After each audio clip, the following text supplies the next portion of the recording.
Hey guys, J-Man here back in the danger room. We're going to be talking about some geeky stuff today. We're going to be talking about the Falcon and the Winter Soldier and the cliff that it's approaching, in my opinion. My panel may or may not agree with me. We'll see how it goes. We'll talk about Invincible as well. I'm completely confused on Invincible now because I've read some more, so I don't even know. I can't tell the difference between the cartoon anymore. So if there's accidental spoilers by me, I'm really sorry. I'm not going to spoil anything. I'm not going to spoil anything about the Omni Man stuff. So that you can rest assured on that. I may spoil other stuff by accident if I say the wrong thing, but I don't know. There's just I've read so much of it now that it's like it's to the point where I can't remember what's the cartoon anymore. Cartoon's coming out too far apart. They need to just dump the whole season so I can watch it all, and then I'll kind of keep it in my head. But all right, so let's bring in 1407 Greymalkin. What's going on? Hey, X-Men forever. X-Men, yes. Oh man, we gotta talk about the new lineup. Yeah. I mean, okay, yeah, we'll get to okay. Let's yeah, we'll get to it. We'll get to it. Steve, what's going on, Steve? Hey. So Sean's gonna join us whenever he feels like it. You guys know the drill. Sean has to comb his beard. He's got it's. Remember Marsha Brady? It's like you got to do 100. Is it 100? 100 stroke. He's the Beyonce, and we're Destiny's Child. Okay. We're gonna have to have two screens for him, one for Sean and one for his beard. I know he's gonna need to. He's gonna. It's because it's gonna continue into the next screen below me. Let's say hey to Anthony, who's here for sure. His favorite movie. Your favorite movie, Godzilla versus King Kong, or Godzilla versus King Kong versus Godzilla. I thought it was Wonder Woman 1984. No, that's my favorite. Andrew, what's going on? No, I'm not by myself. I have my crew here. The Falcon and Winter Soldier was good. Well, let's debate that because I don't know. I don't know. I now need to see this. Is the next one the last episode? Yes. Okay. I need to see how this is going to tie up because are you guys all caught up on this? Oh yeah, absolutely. Because before you continue, was Andrew happy you were by yourself? Was he like, oh man, I can't? Andrew hates you guys. He texted me privately and says, "Can you dump those guys?" I was like, "Man, I can't. Wow. I've known Steve for 25 years. We were cool. Great. I've known Greymalkin for like what 3 months or something. Yeah, it is. Like, hey man, it's a 90-day mark. Yeah, I could vouch for you. Hey Raven, what's going on? Hey Raven. Hey Raven. All right, so okay, let me give you my hot take on this. They need to do some heavy duty cool shit in this last episode because Baron Zemo amounted to nothing. He's captured and he's gone. It's like, is that it for Baron Zemo? Like, okay, like what was the point of even having him? He was, it's like Sharon Carter didn't do anything. Is she the power broker? Is that what they're trying to say? I don't get what's going on with her. Carly, I don't understand their plan. They're just going to blow. They want to kill everybody in that to not have a vote, but that doesn't mean anything. Aren't they just going to go through with? I don't even understand what's happening. Like, I don't even understand what she's fighting against. Like I'm not seeing any of the bad things. You need to show me, like, to make a character who's gray. I need to see the bad things that the other people are doing. Like, I want to see what the government is doing. I don't want you to just say words like, "Oh, they've taken away our homes." Well, they weren't your homes. They were the people who were gone. Like, I don't know what you're talking about. So I need that clarified. Batroc the Leaper is back. And he's cool, but I don't think we need the Winter Soldier and Falcon and U.S. agent to take out Batroc the Leaper. Right? Like, so I don't know. What are your guys' thoughts? Greymalkin, what are your thoughts on all this? Like, what's going on? Well, I don't understand how I don't understand how you're confused because it's really simple. Like with Carly, she's not thinking straight right now. She's right. She's turning into a regular villain. She wants to topple the government. She's an anarchist right now. And like, I understand it. She's still angry. I get that.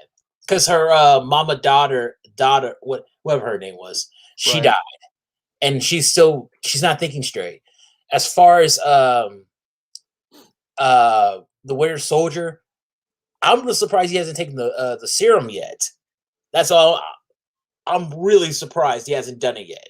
just at this point, because normally he would have like shot up as soon at the beginning of the last episode. Yeah. So does he not? Does he? He's already a super soldier, isn't he? No, he was a regular guy. The Winter Soldier? Yeah. Really? No. I'm sorry. Falcon. Walker. Falcon. Yeah. Oh, Walker. No. Walker's taken it already. Okay. He has. Okay. Yeah, he took it. We didn't. This was off screen. So So this is where we had the debate.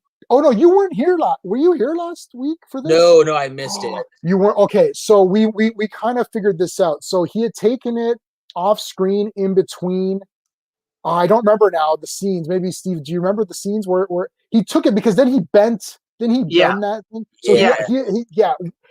I don't understand why they did that off screen. I understand that was supposed to be like a surprise moment, but literally some people, like obviously you were confused, and even I was confused because I thought, I'm like, oh, he's taking it, right? And they're like, oh no, he hasn't. And Sean's like, no, he did take it.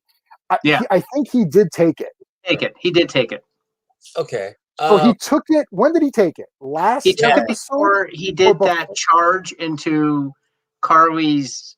Like when Falcon was talking to Carly, he took it before then because he literally threw the shield into a wall. Like it literally like embedded in a wall, and that was the indication that he had taken it. When he did that, he was on it. He was already on, right, which is why that killed that guy. Right? Yeah. Okay. So yeah, John Walker's taking it. Now he's making a U.S. agent costume. Oh my God, I can't wait. Oh, okay. Can we talk about Julia Louis-Dreyfus just showing up out of nowhere? What the hell? I have a theory about that. I was like, I have a theory about that. I had to make sure I wasn't watching Veep. Yeah. Wow. Yeah, I was so okay. Firstly, I haven't seen her since Seinfeld, so I was very confused. I was like, "Is that?" I thought it was her, but then I'm like, I was staring at her the entire time. Me too. I'm like, "Is that her?" I'm like, so. Like, I never got into Seinfeld. Like me neither. Like, but I got into Veep, and and before then, I heard that she was on Saturday Night Live back in the 80s, and a friend of mine told me like a rumor that she and Eddie Murphy were sleeping together while they were castmates on it. Probably. I don't know. Hey, whatever. But I started watching Veep, and like she has the filthiest mouth ever. Just what she said about a croissant. She was in Christmas Vacation as the annoying neighbor. The annoying neighbor. Yeah. And then the tree goes. Does the tree go through? Yeah, the tree goes in. Goes in through the. Yeah, and then the lights are on like really, and they keep getting blinded by the lights because they're so bright. Because there's like he covers his house with lights. Yeah. Yes. That's right. Oh, that's a great movie. Okay. So So John, for me, John Walker is the most interesting character, no questions asked. Like he's super interesting to me, like very complicated. Yeah. I love this. I love where his wife comes in. She's like, "Look, and he's talking to Battlestar's family." Does John Walker actually think that guy killed Battlestar, or is he just saying that to comfort them, and then he knows it was really Carly? Because now I don't know. Them. He's just comforting them. Trying to give them closure. Yeah. Okay. Because I'm all right. All right. He's a soldier. This is probably not the first time he's had to go to somebody's parents and like he had to give them a little lie just so they have something to be okay about. But I really like the Isaiah Bradley scene back when Falcon's like, "No, I believe in this country. I do this and that," and like Isaiah Bradley was like, "Really? Are you serious? This country doesn't care about you." Like he dropped like that whole line about America doesn't want a black Captain America, and no self-respecting black man would do it. Yeah, so I was like, wow, that's that was there. That not the way it was done, but that was sort of in the comics when Steve Rogers gave it up in those issues. And I like how his sister, she's like, "Well, you gotta let Isaiah tell you what to do, right?" Yeah. And what I like is that you're getting all these points of views. Like this is Isaiah, like Isaiah's like, "I've been screwed over like badly," right?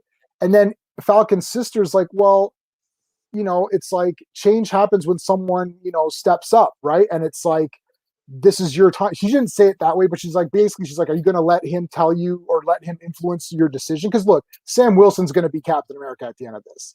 But I think the sister was wrong though. She's saying like, oh, you shouldn't listen to. No. I'm not saying he shouldn't listen to Bradley, but have it in the back of his mind, like, okay, like things can go sideways really fast. Oh, hey, truth. Yeah, so it's like, I mean, we know he's gonna be like, I mean, we know the new Falcon costume. I've already seen the toys, so we know the Falcon costume or the Falcon America. I don't know what you want to call it, Captain America, Captain Falcon. We know that costume's in that briefcase, right? So he's gonna have that. I don't know. I just felt that like they didn't go anywhere with Isaiah except to have that scene, which I mean, they could have had that scene early on already, before this point. It's like, so they didn't do anything with this character. Baron Zemo didn't do anything. Carly is such a weak villain. I don't care about her. She seems very poor. I can't get into, I don't know, like Winter Soldier's cool, but I don't know. I don't know. This was like 10 out of 10, and then it's like slowly decreasing for me. Like Baron Zemo's nothing in this. Zemo's coming back. You gotta like. There's one episode left. This was like, you gotta remember, this was supposed to be a movie, so they added all this extra stuff. Okay. Like, we're about to get into the third act, so we're gonna see Zemo come back in a big way. The fact that they made Sharon Carter the power broker, that was cool because, like, otherwise she's just a thirsty wannabe Avenger. So is she the power broker? Is that what they were trying to say? Because pretty much. That's what I was thinking. But the power broker's a real guy in Thing. No. It's the classic switch. You say you implied the power broker is a man, but you're a woman, so that way you can move any way you want to. Yeah, but I mean, in the comics, the power broker is a person with like armor. It's like, I looked them up, and I haven't gotten to those issues yet. I'm rereading my childhood comics, and he's got like armor and stuff. And it's like Sharon Carter isn't that character. Like that's what they're doing. Yeah, of course he's not. No, he's not. He's very complicated. White supremacist. No, Walker is the best character in this entire show. Easy. Without him, this show would be horrid. To be honest with you, this episode was better than last episode, but it still wasn't good because there was a long time to get to obvious truths. Right. So this does seem like it's been stretched. It's been stretched because Carrie is now aligned, and the guy's like, well, now we're partnering criminals, and she's like, well, we're criminals. I'm like, yeah, you're just a villain. I don't know why I had to go through all this other stuff where it's like, oh, I'm supposed to understand your point, because I didn't understand your point, and now you're just a villain anyway. So I feel like I watched that episode for nothing. Again, the Bradley scene, he's doubting it, but it's obvious he's going to be Captain America, or Captain Falcon, or whatever you want to say. It'll be Captain America. So, like, a lot of his stuff, and the best part of the show for me was when him and Winter Soldier were fixing the boat, because that was good. Yeah, it was one episode. It was the one thing where it was like the characters just breathed, and I didn't have to sit there and say, "Is this thing?" and "Is this that thing?" and "Is this the other thing?" Like, it was just like I could sit there and have fun, which I thought was why I watched this stuff. Anyhow, Baron Zemo was wasted. I am thankful that they introduced him, though, because if they didn't have him, that middle section of the series would be god awful. But Walker's the best character in this thing. As Truth said, he's very complex and nuanced. And I just feel like, one other thing I took away from this is apparently I'm supposed to hate the U.S. government, because did you see how they treated him in that hearing? It was garbage. It was garbage. I was like, why are the way that they were talking in the hearing, and they're like, oh, should we even put this to a vote? Yeah, that's like so outrageous. Like, that's like just so outrageously bad that I almost felt like, was this just bad writing? Because it's not even nuanced bad. It's just like, oh, we're just not going to even vote. It's like, well, okay. I mean, I don't know. We're Canadians, so we have a different opinion on government. Well, okay. All right. As an American, I can give you a little bit of like, America really cares about its image. They really care about how it's viewed to the rest of the world. They have since 1945, after World War II. So, like, they have your mascot kill other people in other countries. It looks really bad. So all that was for show. That was for show, because really they have no issue with them killing. America has no issue with killing non-Americans. We had an issue with that. Right. Yeah. So I think we're talking about. I was talking about a different scene. You were talking about how they treated John Walker. Oh, I get that. Yeah, they're just like, look, we're going to throw this guy under the bus because people are pissed off, so we need to throw someone under the bus. Yeah, I meant when they were voting on the bill to put through the bill to do whatever. I don't even understand what it. The reunification bill or something. I don't even understand what they're voting on, or like if they vote for it, I don't understand what that means. If they vote against it, I don't understand what that means. And this is my problem with the show. The villain is Carly, and it's all about her and her like story but I don't understand what it is. Like the Sokovia Accords, for example, if we go to the Civil War stuff, I understand what was happening. Like they're like, look, the government needs to control these heroes. You have to sign up. We have to know who you are, where you are. And Iron Man's like, yes, we can't have another Sokovia on our hands. That was a disaster. And Captain America's like, yeah, but then the government is going to force us to do things to push their agenda and not so much to help people. Yeah. So that's where you had that divide. I don't understand it in this series. I don't understand Carly's like angle. Motivations. Not even motivation, okay, but also like her angle. Like does she want the bill to not go through? And if it does go through, what happens? That's what I don't get. Yeah. So I'm like, all of her stuff, anytime there's a scene with her, I'm like, don't care. And honestly, also, I know she's a super soldier. This might just be a personal thing, but she does not look like she's very formidable. It looks like John Walker, super soldier, could kick the living crap out of her face. Well, like if they're both super soldiers, like Winter Soldier should be able to absolutely beat the crap out of this kid and throw her through buildings. Like I don't see her very threatening. That could be my bias. Well, yeah. Yeah. That was So we were talking about, that was the Isaiah scene. Now that scene should have happened before.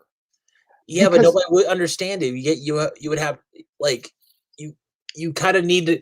All right, I think originally it was just a shock that there was a black Captain America, right? And like nobody was going to listen to anything he was saying. And so when we saw him again, we had to listen to what he was saying in order to like, whoa, the American government is really shady, right? Yeah, but the funny thing is, okay, in the original books, they originally it was Isaiah Bradley who was tested first, then Steve Rogers. They changed that. They changed. Yeah. But that was also a 2000 creation as well, just to add some flavor to the because Captain America mythos has changed here and there, right? So often, so they wanted to add some, because they wanted to add a little bit of like flavor. I don't know, like dramatics to the storyline. But in this show, they didn't say that. Steve is still first. Yeah. Isaiah is second because he's still alive and still can potentially fight or whatever. Right? I don't even know what's the point of having the American government as this big like I feel like we've tread over this ground again and again and again. Like in the MCU, you're talking. In the MCU, we've seen it with the original Winter Soldier. We've seen it where Hydra infiltrated S.H.I.E.L.D.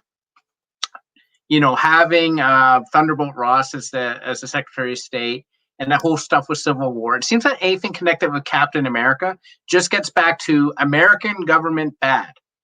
And whatever, it just gets back to that same pathway. And I'm getting like tired of that and like want to move on. I'm sorry jumping in, Stephen. See, the thing about it is that America does this all the time. Like we always talk about how great we are. We can't stop talking about World War II and how we saved the world. But right. really, we just got the last punch. That's right. All we did. Like if anybody saved the world, that was Britain. Let's be cut. Well, yeah. I mean, the thing is that I feel like if we want to talk about World War II, the states sort of turned the corner for the war because until then, I'll be honest with you, the Allies weren't looking too good. London was getting bombed to hell and back, and Hitler said to Japan, "Don't get the states involved. Don't wake the sleeping giant." And the Japanese emperor was so far up his own ass, he's like, no, I'm going to attack them. And then all of a sudden, the states who'd already been silently supporting the Allies started to publicly support it. Like after Pearl Harbor, the amount of people willing to enlist, the lineups were around the corner. And all of a sudden, you had a heavyweight superpower with a lot of men and a lot of like weapons and vehicles and stuff adding to the war effort. They didn't single-handed, but I will definitely say that the Americans turned the tide. I always thought that Hitler wasn't aware of what was going on in the States. Oh, he knew. He knew. He knew that America was going through he didn't want the states. Yeah, he didn't want the states involved. He told everyone, keep the states out of it because they are the sleeping giant. And then they did Pearl Harbor, and then that was it. Steve and his mom, especially his mom, they're World War II like nut cases. Yeah, that's cool. I don't know anything. Like I know more about like the Middle Kingdom of Egypt. I did great in history, but like ancient history. No. Yeah, I think from the point of view of let's bring it back to the MCU for just a second. Yeah, okay. Right. Because this is like MCU, we've seen this angle a bunch of times, but the thing is, it's like Shield is still like is a branch of the American government or something, right? And Shield created the Avengers, and the Avengers have saved the world a bunch of times. So I'm not seeing. I understand that there's certain people in the government that are bad and they're using their power in the MCU to do bad things, like Robert Redford and all that.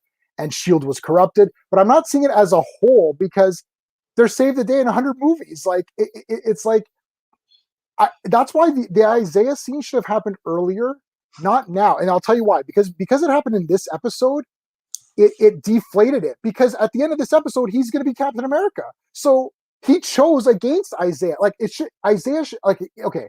Sam Wilson was conflicted in the beginning. He didn't think that anyone could live up to Steve. Then when he saw John Walker, he thought, wow, these guys are bastards. They gave it to this other guy. That's not what should have happened, right? Like in his mind. Mm-hmm. So then he tries to go and help his sister out, and they have their financial troubles. And he's like, you know what? This is all bullshit. And then he goes on the mission, and he's like, you know what? I'm still going to fight the good fight and go on the mission. And then he meets Isaiah. And that would have been a real shock, right? It's like, dude, I got injected. They didn't give a shit about me. They left me to rot. They threw me in jail for, trying to save my men, right? That adds even more to him thinking, wow, maybe this isn't really the way to go. And then throughout his journey in hunting Carly, he slowly should become aware that, you know what? No, I need to take this shield because no one else deserves it. And I think but because it happened in this episode, it throws off the balance of the story. Cause I'm like, well, now you threw in this doubt, but it's over. Like he's going to be Captain America in the next episode. Yeah. So it's like Isaiah just dropped a bombshell on him, and Sam Wilson thought about it for 1 minute and thought, well, I'm going to be Captain America anyway, so whatever. Whereas if it happened in the beginning, we could have been discussing it earlier on instead of at the end. Like this is a second act conversation, not a third act conversation. This show would have been 10 out of 10. Easy, because there's so many 10 out of 10 moments, right? If it was just compressed. Episode 3, 4, and 5 should have been one episode. Like have started with Isaiah to drop the bombshell, right? It was a movie, right? And you know what? It should have stayed as a shorter miniseries. Like maybe make those 3 episodes into 2 episodes. Like it definitely doesn't need to be because I could have edited out a ton of stuff from the last one and a ton of stuff from the other one. And if you want, John Walker is the antagonist to Sam, where it's like Sam wants to be Captain America or whatever, and John Walker is Captain America, and they can fight it out. And then Winter Soldier can have someone who he needs to battle, maybe Zemo, and then do it that way. but they brought in Carly, and I don't know whose villain she is. Like, if it's the Falcon and the Winter Soldier, they should each have an antagonist where they team up to face off against that antagonist. John Walker is the antagonist for Sam Wilson because he's trying to steal the mantle and doesn't deserve it. And Baron Zemo is Winter Soldier's enemy because of all the crap that's happened, and that would have been better. Flag Smashers, I don't understand their storyline, and I don't care about it. Like, whenever she's on screen, I literally I'm watching it. I'm like, okay, let's just get to John or Falcon or Baron or one of these guys. I don't know. I like that actress. You know, I'm just the way that they like. I liked her in Solo. She was cool. They didn't write her right. They didn't write her correctly, in my opinion. We'll see what happens in the last one. Go ahead. Sorry. To put it into wrestling terms, which we all know, there's heels who Australia saved Britain's ass many times in World War II. That is also true. 8 out of 10 comic book gaming. 10 out of 10 for this episode. But Baron Zemo was wasted. They just took Baron Zemo away. Go ahead, Steve. Sorry. Yeah. And then Greymalkin. In wrestling terms, you know how there's the heel who is like they're heel, but they're so cool you're kind of just cheering for them, like the NWO. Right. And then you have the heel who is so despicable, like classic Triple H, that you just literally want to see them like literally get beat over the head with a steel chair 100 times. Right. That's Carrie to me. She's not a pleasurable heel. Carly. I want to see her beaten up with a steel chair 100 times. Julia Louis-Dreyfus, her character was introduced solely for Secret Invasion because that's where her character figures into the books. Okay. Yep. Hey, it was cool. Hey, that was cool. Yeah, it was cool. I'm waiting for this last episode because I feel like we're gonna get a lot of payout. We're gonna get the fight. We're gonna get the fight we're all waiting for between Walker and Sam.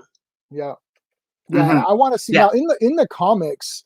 It gets really dark for John Walker because he starts out trying to be a good guy, which is what he is trying to be, right? And then things start to happen to him, and it's the way he reacts that shows that he's not made to be a representative, of America or to be Captain America. Like, Sam reacts to things different than John reacts to things differently too, right? So this is the point. That right, and the thing is, I like the way that they're doing John. Like, John Walker is the for sure easy star of this show. I love Sam in the beginning, but now to me, John Walker is like all I care about. I can't wait to see the costume because he's complicated, right? Boy, it's gonna be good. So the thing is, it's like we'll see. Maybe this last episode will turn it all around. But I just felt like it was such on a high, and then it's just like dropping, and it's like, remember in Price is Right? There's that cliff. Yeah. Where that guy goes, and I'm like, oh my god, it's teetering. It can fall. This next episode could bring the guy back down off the cliff, but maybe Baron Zemo will do something more and escape from the Wakandans. Oh yeah, he is. All this is part of his plan. Yeah. Zemo, okay. Let's see how it goes. Never does anything without self-interest. Right. Yeah. I don't know. Carly didn't seem very. She just seems like she's disorganized and she's like a whiner. And I'm like, oh, okay, well, someone's just going to beat her up. Like, I'm waiting for Sam to smash her head in. and she just went to she just joined forces with a C-level villain. So, but Batroc is cool. We're look, I like Batroc. He wore purple and yellow. That's cool. He keeps coming back. He keeps coming back. But the problem is we know that he can't win. He cannot defeat, he for sure cannot defeat the Winter Soldier, right? Now he wants to kill the Falcon, so maybe he can fight the Falcon in some sort of equal way or whatever. Because he can't beat the Winter Soldier, he can't beat John Walker. So, now John Walker, because now he's become this like lone character. I don't know who he's going to attack. Like, that's why there's interest there for me, because I'm like, well, is he going to just go try to kill Carly, which I guess is his main target? So he's trying to kill Carly. Batroc's trying to kill Falcon. Baron Zemo just wants to kill any super soldier. Like, there's a lot of people with a lot of different targets in this thing. So let me. What's Raven? As much as I'm not a fan of Walker, she's not remaining about 2 back. Now, even in the comics, so okay, I have the comics right here. Mm-hmm. First appearance of Flag Smash, first appearance of John Walker, first appearance of what's his face, Battlestar. And I'm reading them now. I have them from childhood. I'm reading them right now. So Captain America gives up he doesn't give it up. The government calls him in and says, listen, we own you. You're going to do what we say. And this is where Civil War is from in the the MCU version. Comics and movies are always different. And Captain America is like, look, I'm helping people. He goes, I do not represent, this is a great line by Captain America. He's like, I do not represent the American government. I represent the American dream. And I was like, this is from the comics, guys, from like 80s. That was sick. It's Mark Grunwald, who is just the damn best. Anyways, so, and he's like, and they're like, well, no, that's not true. We own the shield, we own the costume, we own the name, period. And he's like, okay, fine. He gives it up. He's like, okay, I'm done. And then they give all of that to John Walker. So I had this up before. This picture here, this is John Walker and Battlestar. Oh, yeah. That is not Steve Rogers. Yeah, Steve doesn't smile like that. No, that looks very sinister, right? So then what happens then is that they're just those two. And then he changes his thing to Battlestar. And he gets a shield. First, he gets a shield before he changes his costume to Battlestar. And then they go on certain missions. And the thing is that John Walker shows that he makes questionable decisions, right? He's like, he's willing to go a little bit further, but he doesn't want to, right? But it just happens that way. You know what I mean? And Captain America, Steve Rogers, actually dresses in the U.S. agent costume first. So the U.S. agent costume that everybody knows, Steve Rogers wore that first. He gets everything first. He does. He does. So back to the MCU, we have to see, and like, okay, so this next episode has to solve Baron Zemo, Sharon Carter, Carly, John Walker. There's 4 elements to solve, and if each element takes 15 minutes to solve, that's 1 hour. Bless you. If there's 4 elements to solve, if they're 15 minutes an element, I mean that's I don't think, is that enough time? But I don't feel Zemo. I'm the one guy who doesn't feel Zemo will be back. I feel like he's. No, I think you're right. I think Zemo's gone. No, I think he's gone. You don't get away from the Wakandians that easily. I don't care who you are. Claw. Okay. I'll give you Claw, but it doesn't have, like, I think that they've built up the Wakandians to the point that if you're there, they're not letting you go. Like that's it. You're there. Like, I don't see. Kill him. What do they want to do? What do they want to do with Barrett? Don't they want to kill him? I'm confused on that. He's going to the raft. Oh, right. So they did say that. They said that. They said that. Yeah, they say he's going to the raft, so like he can get out of the raft. I mean, it's not. Yeah. Raft. Well, the only way the other guys got out of the raft is by Captain America not showing up and breaking them out, because the raft is like in the middle of the ocean or something. So I don't know how that is true. There's 1 hour left, and they're gonna show how Zemo escapes and do something with him while they show Carly attacking that government facility. Meanwhile, U.S. agent's gonna show up. Winter Soldier and Falcon are gonna have to team up to fight everybody. That's a lot to happen, and you still need to have a fight scene, which is gonna have to be at least like 10-15 minute long fighting action sequence to fight all this out. Yeah, there's a lot that's gonna happen. This next episode might be too crammed. It's almost like they picked the wrong. They shouldn't have had Sharon Carter at all, to be honest, because I don't feel that really went anywhere. I like Sharon Carter, and she's a Canadian actress, so we support our Canadian. We support our Canadians. Emily Van, you celebrate. Okay. Yeah, I'm not going there. You know, we had that conversation, right? We celebrate anyone. I know Bryan Adams. Remember, hey, the Canadian government has apologized on several occasions for Bryan Adams. Remember that was from South Park. Yeah. Wrestling fans, we celebrated Iron Mike Sharp. Okay. Oh, he's great. Oh my God. Listen, he was Canadian. Yeah, we were called Sharpies. What's that? What about Chris Benoit? We don't. Yeah. Okay. The Canadian government choose not to acknowledge Chris Benoit. Not know who that person is at this time. Yeah. Dude. We don't want to start doing the comparison of psycho Canadians versus psycho. Hey, we win every time, baby. We win. Yeah, you guys are going to win that one. We love criminals. You're definitely going to win on that one or whatever. What's going on, Andrew? The American government is corrupt. What? This is news. No money in that. World War III? No, that's not going to happen. So Andrew is really worried. I didn't know. Andrew, it's going to be fine. It'll be just fine. Don't worry about it. Don't worry. Yes, World War III of China or the aliens are going to stop it before it happens. Yeah, the aliens will. The aliens who are here are going to stop it all before it happens. Don't worry. Speaking of aliens, Invincible. Oh my God! That for a minute, gentlemen. So what happened on Invincible in the cartoon? Because I'm going to spoil things by accident. What happened on the cartoon? Okay. I watched it. Yeah, Mark went on a road trip to see an open college or something. That's right. And he found that one dude who was kidnapping people and doing doll maker stuff to him, which is really kind of messed up. And he was so obvious that he was the killer. Mm-hmm. Oh, yeah. In the comics, that was a little bit, you couldn't tell for sure.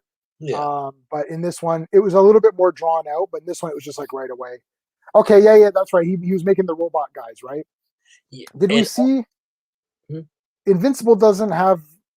No, he doesn't have he doesn't have that yet. I'm pretty sure. Okay. So I won't say that. Okay, so yes. So they went to the college campus. Yeah, that guy was making things. What happened with Amber? She got pissy and she got pissy and she dumped Mark because he disappeared. Right. That's right. And Invincible appeared. You'll be okay, Andrew. We're gonna protect you. Come to the danger room. You'll be safe here. It's 10 feet of titanium. They can't touch you. Okay, nobody's gonna get through that. Okay, so yeah, right. Okay, so that was cool. Yeah, I mean, they're really showing the trials and tribulations of being this hero because he's like he leaves and his girlfriend's like, "Yo, dude, you took off. What the shit?" And everybody around him knows his secret. Like his parents know. Amber, no, the Eve knows, and she's covering for him too, and even earlier in the episode, it's like, see, this is why you don't get with a civilian because you can't tell them everything because you gotta wait like a year before you can even imply something's going on. Like it should. Also, I really like how Omni-Man's wife is really smart. Yeah, like that's new. Like she's not smart in the comics. She is so smart. She's smart. So she's basically, smart. Since all this has already kind of happened in the comics, they know it's Omni-Man, right? And she didn't find anything out. Like she's now just dealing with like all of these episodes, like all of these storylines that you're seeing take place after everyone knows Omni-Man did it. What? Yeah, like all of this, like the Omni-Man storyline is concluded like very quickly in the comics, and now it's like I haven't seen Omni-Man for like 10 issues or something. Okay, so it's weird. Oh, also, Robot. He's great. Yeah, he got the Mauler twins building him a body. Yeah, and like we don't know why he needs the body. And also, we got to see Robot in Monster Girl stuff. Invincible plus Spider-Man, or is that divided by? Yeah, the Invincible Man. Yeah. So they've made her so she didn't have it's not that she was stupid in the comics. She didn't have the opportunity to investigate because it was already known to her. So they've changed this around. So now she's doing the investigation more so than Cecil was or the demon detective. Right. No, but the thing about it is Cecil already knows. Yeah. Like Cecil's like, he even told the demon, like, listen, we know you're right, but we can't let this guy think that we know because he'll come by and just kill everybody. Yeah. So sorry, bro, we gotta send you to hell. Yeah. We're gonna send you in a nice community, one of those protected communities where I'm pretty sure there's a class system in hell. I'm pretty sure Hitler has his own way in hell. Have you seen Preacher? Hitler's in hell or whatever in Preacher, and they team up with them in season 3 or 2 or 3. Well, I've read up to issue 5 of Invincible. Oh, you got the comics? I got all 3. Oh, okay. They're on sale. I'm like, if I'm going to read these, I might as well get them now. Yeah, that's exactly what I did. I bought all 3 compendiums. Omni-Man, like I think I've finished 5 issues. The Guardians of the Globe haven't even been killed yet. Right. And there's something that happened in issue 2 that I'm shocked they didn't do in the show. What was the thing that happened? Where the guy was putting the bombs on the kids, he was kidnapped. I thought that was what this episode was going to be. Yeah, that was the physics teacher or whatever. Yeah. That was yeah, they skipped that entire thing. I was like, okay. There's so many things, Steve, as you read on, there's so many plots going on, like they can't do them all. Yeah. So are you enjoying the I'm loving it. Like it's crazy because every week we just see how much of a dick Omni-Man is. I know he's such a dick. Yeah. And I really also I love how Deborah like when she confronted him was like, I know what you did. I was like, Deborah, calm down, okay? He's like, he could kill you right now and make it look like an accident. And then she's like, fuck you, Nolan. I'm like, oh, yeah. and then he I'm sorry, it wasn't funny. It's just like he was so angry. He's like he destroyed the wall. Yeah, he punched the wall. Yeah. And it just went to the living room to fall asleep. I'm like, whoa, you are the most powerful thing being on the planet. And you got talked down to by a 142-pound your wife, bro. How does that happen? Yeah. Omni-Man is an ass. J.K. Simmons or whatever. He's the man. He's Whiplash. This is Whiplash. J.K. Simmons. This is the one I like. I will say they have tamed the show storylines. Oh, the boy next year. Wait till like the boys. They're doing Hero Gas. Raven's saying like the boys. So like I think the show is tamer. Like the boys show was tamer than the comics, and this one, the show is tamer than the comics. I don't think so. The boys comic book is just so ugly. I agree with you big time. I just found it. Yes, I could not get into it. It's I don't like it. It has like it just I don't know. It has like it has a bit of a nastiness to it, and it's just ugly. It's so cynical. Like okay, the writer of this totally misses the point of superheroes. See, yes, the heroes that he created, they'd be super villains. Right. Then there'd be people to fight them. That's not how he doesn't. But that's sorry, Greymalkin. But that's what happens whenever you deconstruct the superhero genre. It starts to actually not make sense in certain areas, and I think that's what you're getting. And I totally agree with you. And that's why I don't generally like when they deconstruct it, because unless it's something like, I don't know. I think the only guy who I've ever seen deconstruct it successfully is Alan Moore, but that's just because Alan Moore is like so far out there. Like I don't like he keeps the essence of the character a lot like Swamp Thing, but he takes it to a whole different direction, and of course rape's always involved. But like he's very much like. To me, he's like one of these guys who's very like dystopian and all that. If you look at V for Vendetta, if you look at LXG, Watchmen. If you look at Watchmen, but I don't like when they do that. I will say for the show, the only negative I had was the amount of attention on the Amber Mark thing. And that might be because I've just read too much Spider-Man, where it's like every issue is like I can't have a normal life. Right. Like it I'm tired of that thing, because what's happening when you date a civilian. You can't you run away. And like William, I will say this, William was the best character in this episode. Oh yeah. He was awesome, man. I'm really glad they gave him so much, like, he's like a hero, right? Without the powers, like just how he was reacting. He's his Rick Jones. Right. Rick Jones, yeah. And he Why knew have they brought immediately. him into it? He's smarter than Amber because he knew immediately. He looked at me. He's like, "Oh, you're Mark." Yeah. Well, I don't What think is she's it- seen what- Invincible properly though. What is it with the female interest? They never are able to see that they're They don't write them very well. yeah. Yeah, but Amber hasn't seen Invincible. Remember, she said, "Who's that guy?" It's like, oh, it's she hasn't seen him up close. Well, he disappeared. I've always said it. He disappears, and then Invincible shows up, and I'm like, Steve, you're not there yet on the issues. This is all going to be.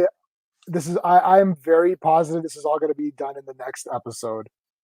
Like everything Okay. you're saying is going to be done in the next episode. Okay. It was done in the comics at this point in time, so I'm sure they're going to do it in this point in time too. okay. Like she's going to figure it out. Like, is this even a spoiler? I hope to God she does because she's going to obviously figure it out. Yeah, she's going to figure it out. She figured it out in the comics. She's very smart. She's smart.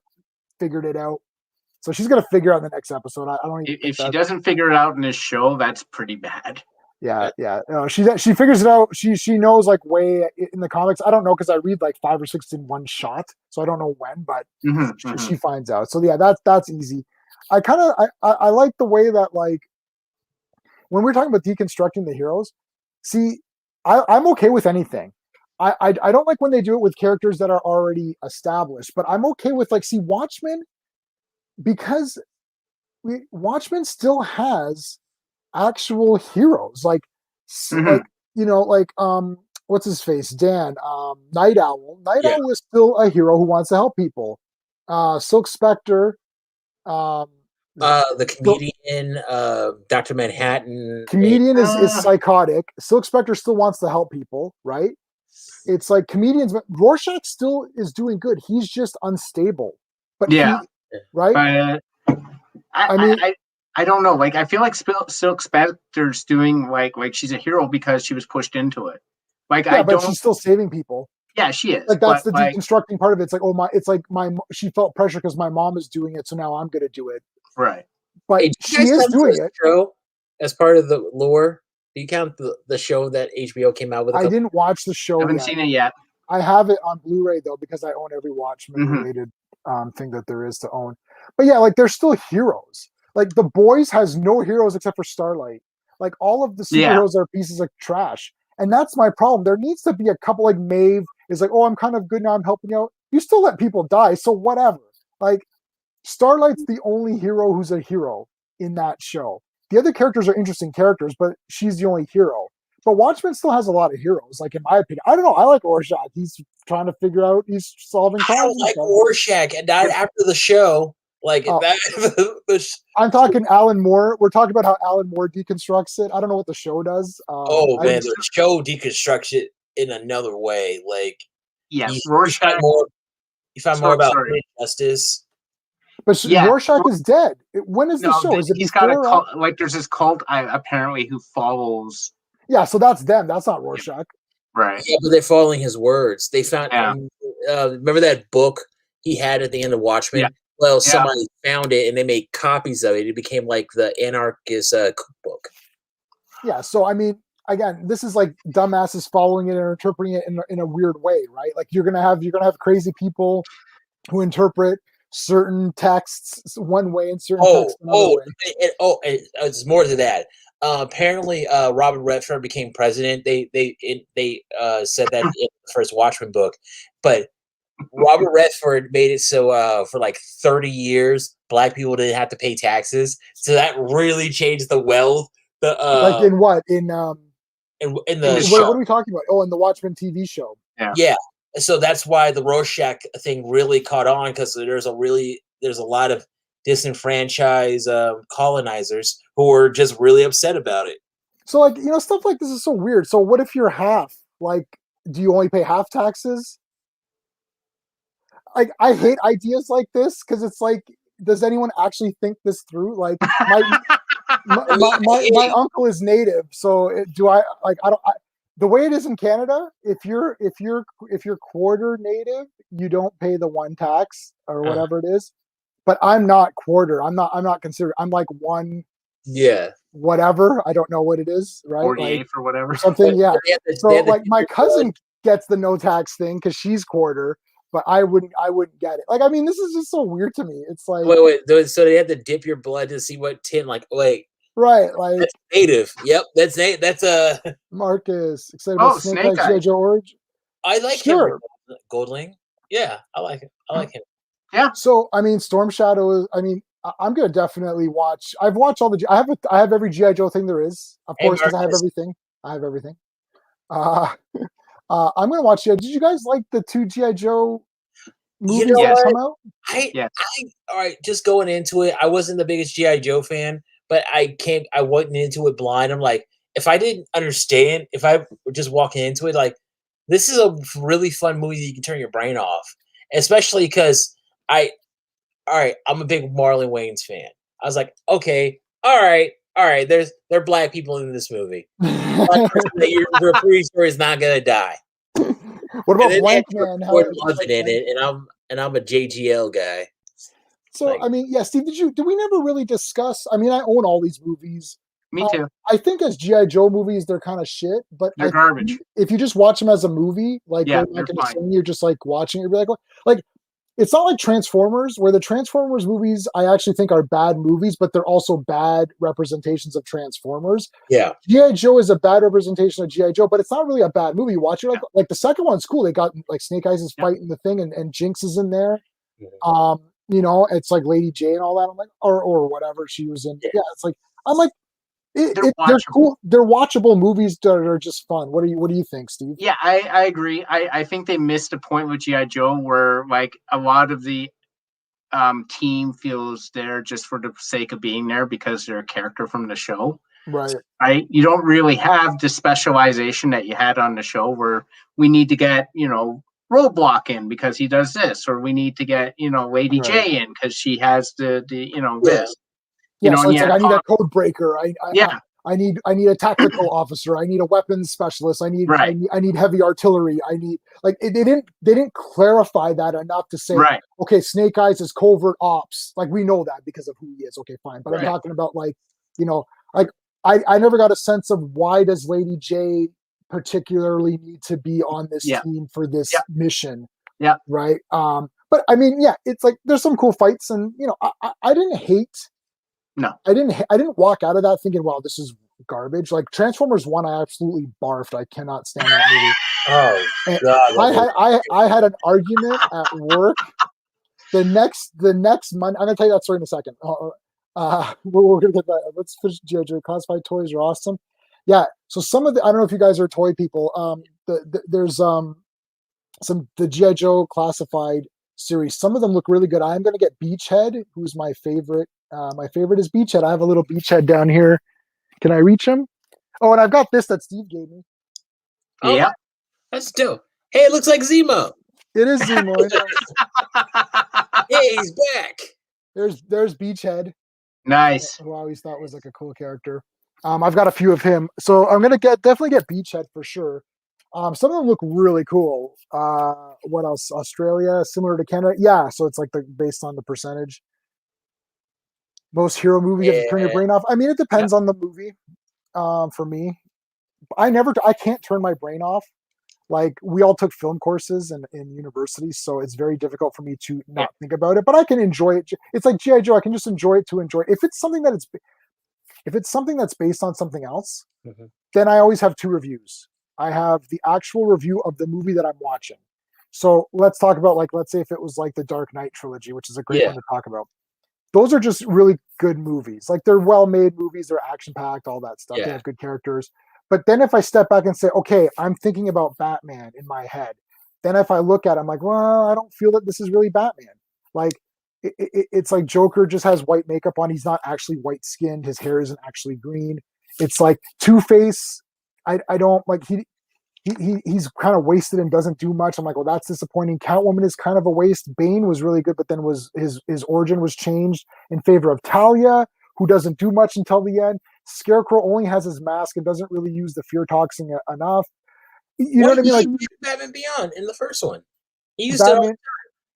Yeah, I know. I don't know. I just couldn't. I don't know. I couldn't. Like he didn't look like Scarecrow to me. It's just like as movies, they're movies. You're like, oh, these were like people liked them because they were good action films, but they're not great Batman movies. No. Right. I'll take the Ben Affleck Batman version. At least it's Batman. Like he looks like Batman. I'm like, yeah, that's Batman, and he's got the gear and shit. So I give you that. Yeah. I always say this about Batman versus Superman. Him having armor to fight Superman, that's something Batman would do. He would build a suit for a specific purpose. Yeah. That is definitely Batman, for sure. yeah, and then he threw it away and didn't use it in Justice League because that would no be link today. Yeah, I'm gonna throw up a link. I was waiting for Sean to give his 2 cents in here before I throw it open to the public. Let me see. Has he texted me? Do you know how long it takes him to comb that beard? he is blow drying and then reconditioning his hair. We know this, man. All right. We'll bring Sean in. There you go. I threw the link up in chat. If somebody wants to come in, we can bitch about Falcon. I like Invincible. I think the cartoon's good. It's not the same as the comics, but that's okay. I think it's a good show. Fine. I have a feeling, just reading the first 5 issues, I'm going to like the comic more. But I like the comic more as well. But is that a no-brainer, Greymalkin? That might be a dumb moment. Yeah, that might be dumb. My thing about it is, it's kind of like I kind of look at it like Game of Thrones. Hey, Anthony. Hey, so Game of Thrones. Oh man, the last season was garbage. Okay, all right. I'm up to 7, like to like the 3rd episode of Game of Thrones. The 8th. The first 3 episodes of that last season. Everything. Right. You can cut around that those last 3. But it's not that bad. I was disappointed in the last season. I was like, oh my gosh, it can't be serious. I was like, yeah, it is what it is. So, but the thing with Invincible, what I mean is, like, you gotta look at it like it's its own thing. Mm-hmm. That's right. Like the comic books, you gotta look at it like its own thing. This is an adaptation. This is somebody views it. Yeah. This is how somebody views this universe. Yeah. It's not gonna be. It's not always gonna line up. Yeah. Yeah. This I like Invincible. It's great. Invincible's good. Yeah, and like Greymalkin's definitely right. I just feel like, especially with the last episode, this stuff with Amber just went too long for me. It just went too long, and it's just stuff I've seen because before. we know she's gonna break up, and with Invincible, and because in the comics, Adam Eve becomes Invincible's girlfriend. That hasn't happened yet. And you saw that in Friday episode that you got a small hint at it. So I think they're gonna become girlfriend in the future. I know that. Yeah, for sure. I always wanted to see a superhero who doesn't do relationships, who just they just have like different like people all around town, just like, and people's like, hey, why don't you have a girlfriend? Like, and put her through this? No.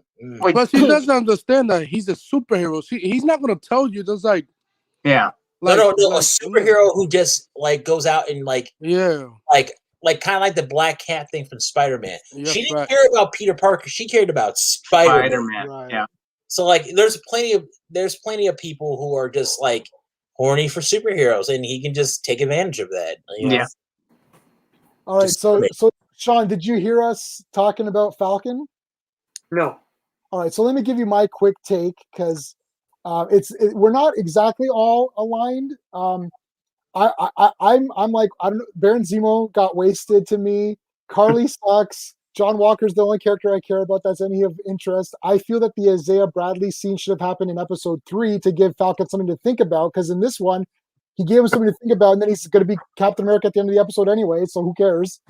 Okay, so I'm just giving you a quick rundown, not the whole details of everything. So that's it's just, I feel like a lot of characters got wasted and they're not going to do anything, or I don't care about them. Greymalkin, you're more into it. You like you.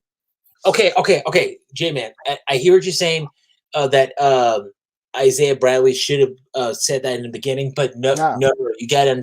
Like, before Sam takes up the mantle, he has to know everything that he's going into. Like, he has to go into this eyes wide open. He cannot he cannot be naive. He cannot be timid. He can't. There's no blind side. He has to see everything. So I think it's good. I just think he didn't have enough time to process. Like it looks like Isaiah dropped this bombshell on him, and then in 5 minutes he's like, "Well, I'm going to be Captain America." J-Man does have a so point. who cares? He does have a point. I agree with that. I agree with both of your opinions. That it's badly honest. I love that Isaiah Bradley in this show. Like he's a great. It's badly paced because I get what they're trying to do. They're trying to make it his decision. So that's storytelling wise, it makes sense. It happens every comic book movie. Episodes 3 and 4 were wasted. They're so pointless. They could have used more story with those. Episodes 3 and 4 could have been when these things were seeded. And then you could get more into story and stuff like why is U.S. agent like, the way he is and stuff like that. But they're rushing things too much after episodes 3 and 4 were meandering. We didn't need them. We could have had all of that story in one half of one episode and then carry on from there. We didn't have them. We didn't need them walking around 2 blocks of Latvia. Farting around. It's like that's not storytelling. What is this crap? It's like there's one episode where Falcon doesn't even use his wings. But the freaking show's called The Falcon and the Winter Soldier. Like it's pointless. It's pointless. I think they wasted. The thing is, it's 6. Sorry, Steve. It's 6 episodes. Okay, right? Steve's talking after this because it's like Sean does this. He comes in and it's just like. Yeah, I mean, I get where Sean is coming from. It's 6 episodes, right?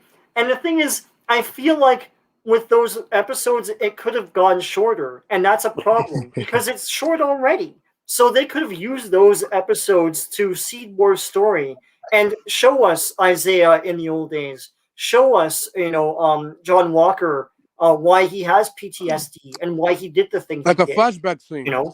Yeah, all that stuff. I wasn't like done that, and there's a more richer story there. But instead, they're walking around in these BS investigations that we already know the answer to, as the audience. Like we already know what Carly's doing. We already know what where she is and what her plan. Like we know all that stuff. So to follow our heroes for 2 episodes walking around in clubs in like 2 blocks of Latvia is BS.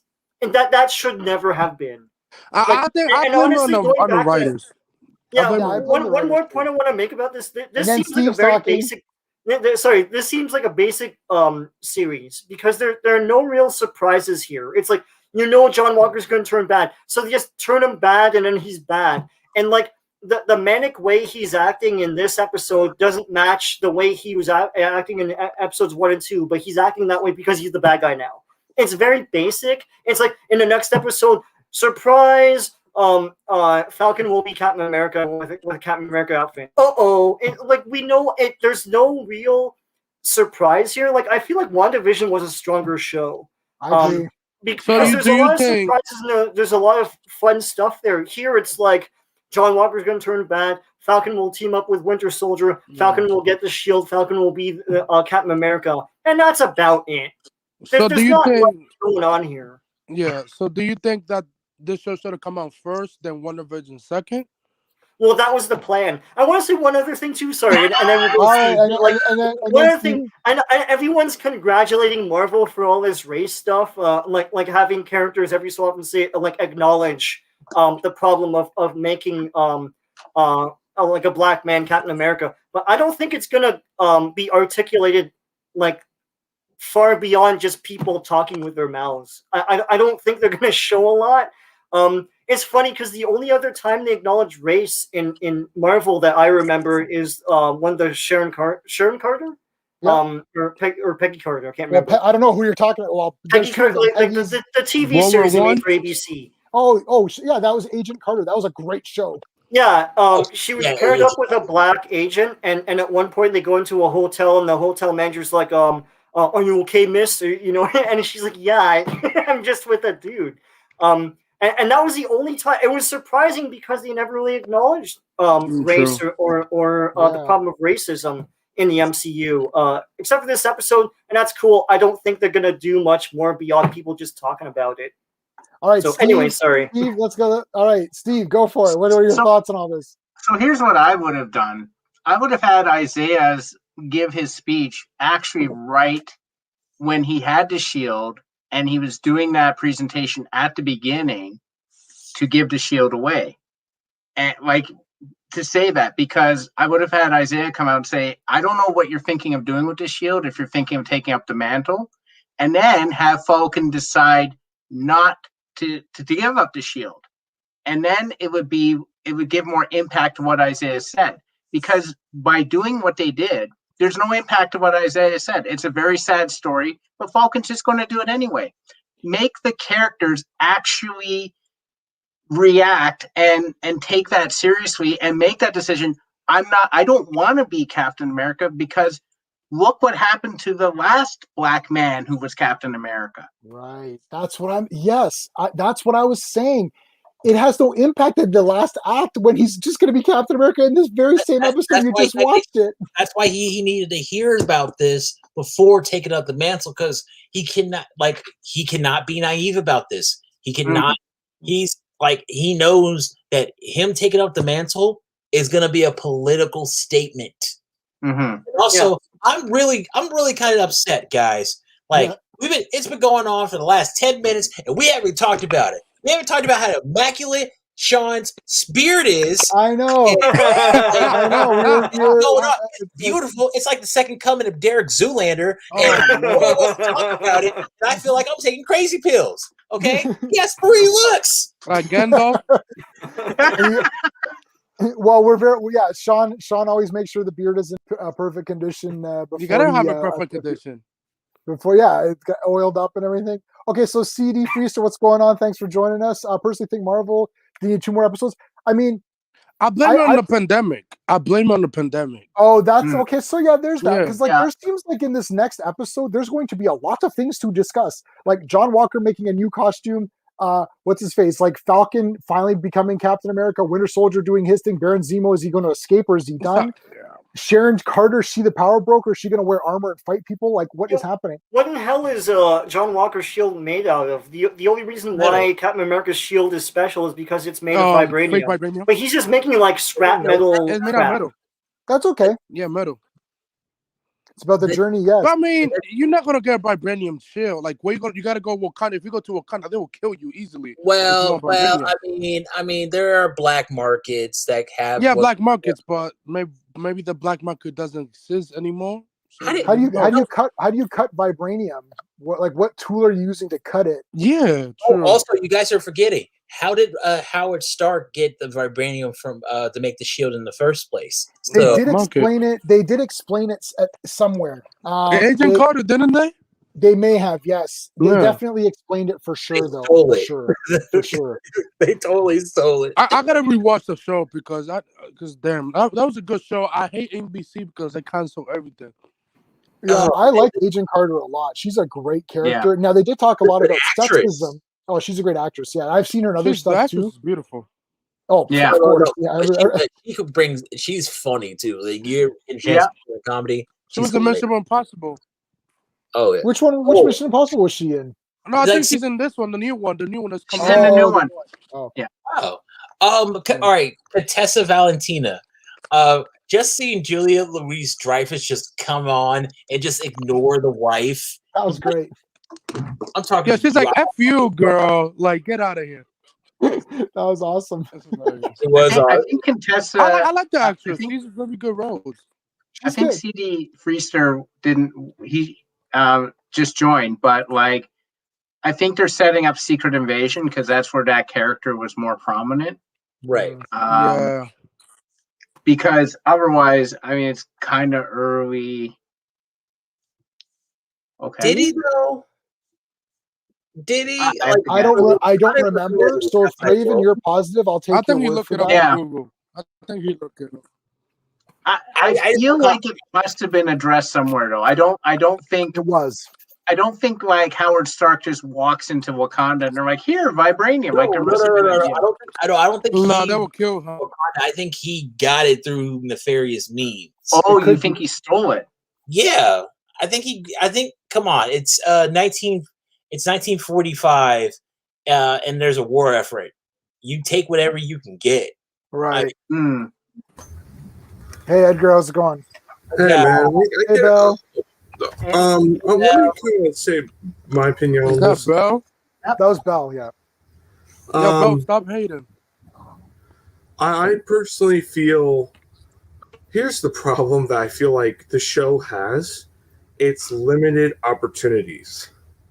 The show was filmed during, I think, during or before COVID. And I feel like a lot of times they had like directions of where they were going. And granted, you could just literally say this, but it's really just cheap. But overall, it's another way of just saying, look, we got to have Sam Wilson become Captain America because we want him to be the leader of the new Avengers. Yeah. And which is fine. Will he be the Avenger? Will he be the leader of the Avengers, though? I think he will. I think he will, because honestly, first couple movies, it was Iron Man who was. No, I think Spider-Man well, will. it was technically Iron Man and Cap, Spider-Man so will. you could have that with Captain Marvel and Sam Wilson, Captain America. But I mean, the point what I'm trying to say is they didn't want to have the same problem like the comics did, and the comics. Now, granted, I kind of feel like that whole argument with he's not worthy to become Captain America was a very dumb argument. Because like in a way you could say the same thing when Bucky was Captain America to a certain degree. And also they like when you look at Captain America's legacy characters, the 2-1 out of them all is Bucky or Sam. And we saw their personas as Captain America in the books, and I feel like in the show you see them trying to make them as buddy cops. It reminds me, I don't know if anyone's seen the show called Miami Vice. Really a buddy cop show. It reminds me of and this gives me that. Like they're arguing a lot, like. Yeah, they do, which is very, very, really good in my opinion. And I love that. Granted, the villain of the show could have been a lot more expanded upon. I feel like she should have been the main focus. Yeah, but yet again, they also wanted to have where U.S. agent is the Captain America, and they give out it's you got one the definition of unfit to become Captain America, and that's showing that. You have the other one, which is the supposed villain of the show, and she has her motivations, and it's just you don't get to know her as well as U.S. agent. I feel like I got to know more as U.S. agent as a villain / hero to a degree, and than anything. She's basically a sideline character to us, and it's not the show's fault. I feel like the show, like they had enough time to do what they got to do, and maybe they're trying to have her be around for a long period of time because there's a rumor going around that she could be Songbird. Interesting. Really? You know what? Actually, Edgar, I'm glad you brought that up because I feel like this series has the same problem that Ant-Man and the Wasp had, where you were more concerned about what was going on with like the mom, with Janet Van Dyne than you were about the villain. Yeah, The villain was redeemed. I feel like we're gonna get Carly's gonna get redeemed at the end in the next episode because I'm looking forward to it. I think Carly's going to get killed by John Walker. And then I will cheer when that happens. I will. Yeah, I mean, to cement him as U.S. agent. You want to kill Ginger's man. What's that? And then Thunderbolt Ross is going to come. They need to they seeded the T-Bolts, right? Like they seeded that with him going to what do they call it? The raft? The raft. Yeah.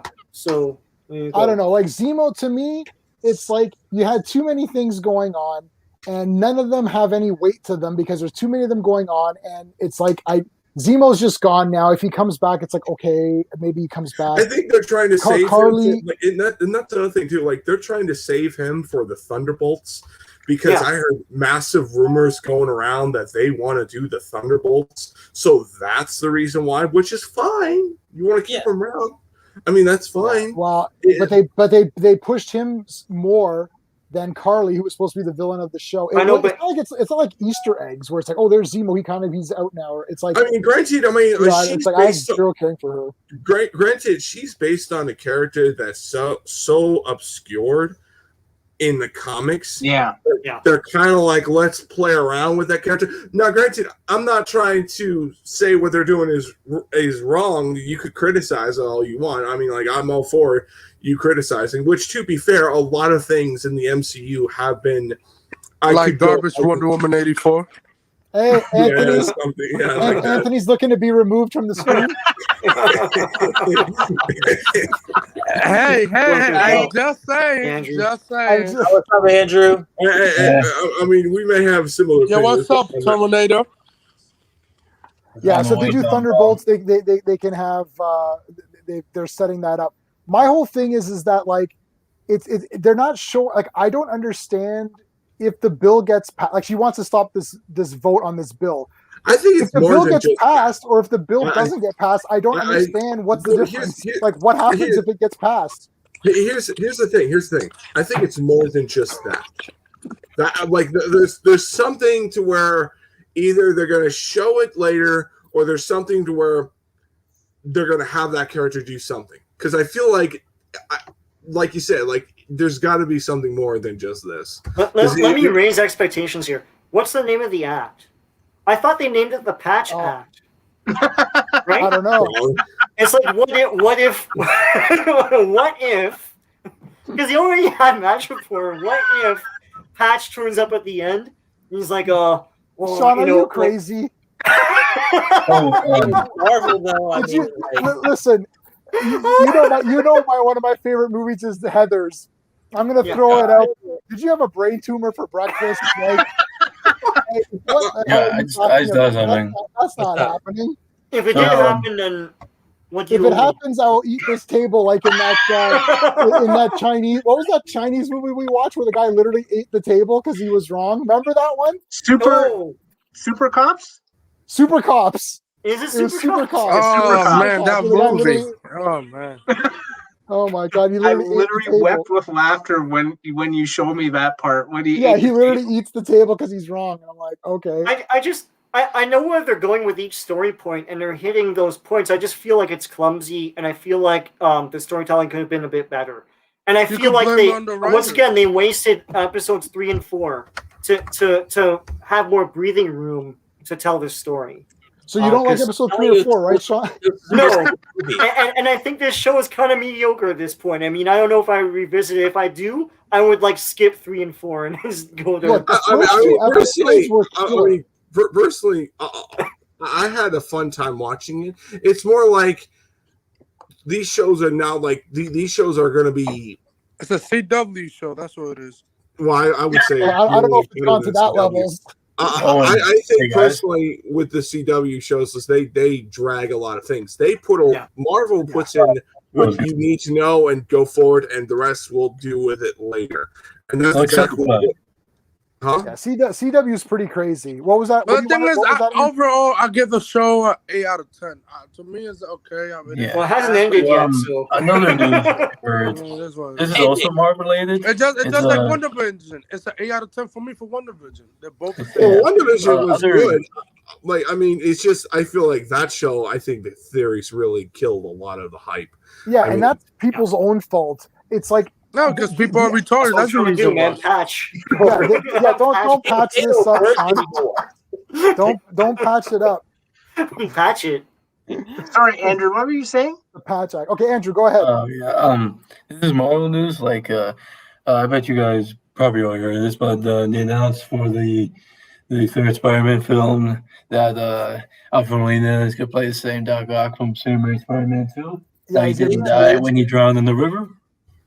Yeah, but he didn't die. Like he did die, but Kevin. No. He was just floating in the water, but he could have gotten out. Yeah. The tritium sends into another universe. The tritium. Oh, okay. I'm with that makes sense. I mean, personally, you can tell like when he's like floating in, the tritium behind him while he's drowning could have like acted as a portal. Yeah, I think that could be a good argument where it's like, oh, he's going into that another alternate timeline or whatever. And now, granted, I'm gonna say this right now: they have that movie has that one opportunity to do a lot of the fan theory of is Tobey Maguire the Uncle Ben in the MCU. Oh, that's good. Oh, that would piss a lot of people off. Wow, I didn't even think about that. Because I had this massive theory. I'm like, here's the one big theory I always thought of. Like, since there's so much, like, and even the actor said himself he would gladly accept it. The biggest problem is I always feel like Andrew Garfield's Tobey Maguire's Uncle Ben died during the events of Iron Man 2, during the Hammer Drones events, because they confirmed that little kid in that one scene, pretty much. We got to vote to ban agree, Edgar. True. We're taking more votes. Taking more votes. Oh God, no! I mean, Andrew, what do you have? Not Toby. What do you have, Andrew? Listen, I'm the Baron Zemo here. I control it all here. But to be fair, with Sony, 17, 32, chopsticks, popsicle. The thing about Sony is that Amazing Spider-Man 2 was the original post-credit scene was the Iron Man show up at the end. That was the original post-credit scene. Yeah, and it was. And that was the original. And then they cut that shit out. And then Marvel had to. Then Sony's like, told Marvel, you have to recast. We hate Andrew Garfield. For whatever reason, they hate Andrew Garfield. I don't know why, but that's the reason why they recast Andrew Garfield for Tom Holland. It was a stupid idea. They pissed them off. I mean, like he acts. All right, Greymalkin, what were your thoughts? You and I never discussed this. What are your thoughts of the different Spider-Mans? Did you like Andrew Garfield? Not the movie, but him. Okay. Really, I have no problem with Andrew Garfield. I thought it was a little weird that when he was first cast, he was like 35 years old. Oh, that's an old argument I've heard so many times. No, nothing. Hey, it's the movies, okay? Yeah. You know, whatever. But I didn't hate Andrew Garfield. I don't hate Tom Holland. Tobey Maguire always did this. Oh no! Don't you I love dare! Toby's the goat. Don't you dare! I will leave. He has an ugly cry face. It's true. His name is Trash Holland. Yes, true. Yes, Trash Holland. Trash Holland. Just say this. If that was Tobey Maguire, Andrew, then yes. That's the reason why his name is Trash Holland, because he's trash. I'll just say this. I mean, thank you for reminding me, Truth. Thank you. Appreciate it, bro. Okay, hold on. Okay, Edgar, go ahead and make your point. Personally, for me, I feel like this is their only opportunity to give that answer of, is the Uncle Ben scenario true? And it's like, granted, I'm like, I get it, but it's just, and to be fair, Kevin Feige produced those films, and I understand why. Tomei, out of his league, though. The thing, if I swear to God, if Tom Holland and May recognize Tobey Maguire as Uncle Ben, I'm gonna kill myself. I swear if they say Toby's Peter, I mean, I think that's a better. I think that would be a really good direction. No. Uncle Ben for Toby. For Holland. Wait, what? Well, why would he be? I am. How about why is Tobey Maguire Uncle Ben? How about John Stamos? He's not. No, that's a stupid rumor. I've never heard this. I've never heard that. Can I say this? If Edgar's right, and if they call Toby Spider-Man Uncle Ben, I'll be like this. Done. That's true. Okay, well, I mean, once again, because if you do that in the theater, then they'll never talk about Uncle Ben. I mean, it's the only thing that's make it be the OG Spider-Man. Let me say this. the only problem that I feel like is the same Raimi Spider-Man fans want that. They want Uncle Ben? Hell no. I've never heard Sam Raimi fans. Hey, girl, I think you might be banned from Truth tonight because he hates that shit. So watch out. No, I guarantee you that's gonna happen. I guarantee you that's probably gonna end up happening. But I mean, like, I don't know what's the problem. I mean, like, what will be a crime for that? Because that will tell me because he's not Uncle Ben. But like him and Marissa Tomei can't. Just don't see them together. But wait a second, guys. Why do we need Uncle Ben again? We've had him twice. We've had because the other way to appeal to audience. That's why the Spider-Man fans just want that. And yet again, like people like you and me, like just want new stories and have them. What's this man smoking? But like, we've gone through Uncle Ben. Hey, girl, you good today, bro? Because do you need help? I don't see why we have to keep going back to Uncle Ben because we haven't had a perfect one yet. We haven't had a perfect scenario for Uncle Ben. Tony Stark is Uncle Ben, but he dies in Amazing Fantasy number 15, and we never see him. Like everyone gets really weird over Uncle Ben. Uncle Ben is pointless. Well, they made origin stories, so they have to have them, but they never had an origin story for him for the MCU one, and that's fine. Everyone knows what it is. We've seen the man die twice. Why do we need to see him? It's Bruce Wayne's parents. We got. We saw him die 3 times because we saw him die again in part 3. Oh man! But then I do think guys, Uncle Ben was removed from the packaging, wasn't he? Didn't they change the? Oh, Edgar gone. I know, Edgar left. I did not there. kick Edgar. Hold on. I did not kick Edgar out. He left on his own accord. I promise you. I guess he couldn't handle it. I feel bad for Edgar, man. But all right, save Edgar. We got to talk about one more thing. One more thing that happened this week. Yeah. Sorry. Yes. Are you related to Wonder Hermana? All right, let's go. All right, you're done. This week, Marvel, they announced who won their elections. Yes. And also, later on this week, for no reason, they announced who's going to be on this new X-Men team. Yep. Wait, that's going to happen later this week? They that was so weird. Why did they do that? Did you not think that was going to happen during the gala event? I thought that was, that was the whole thing.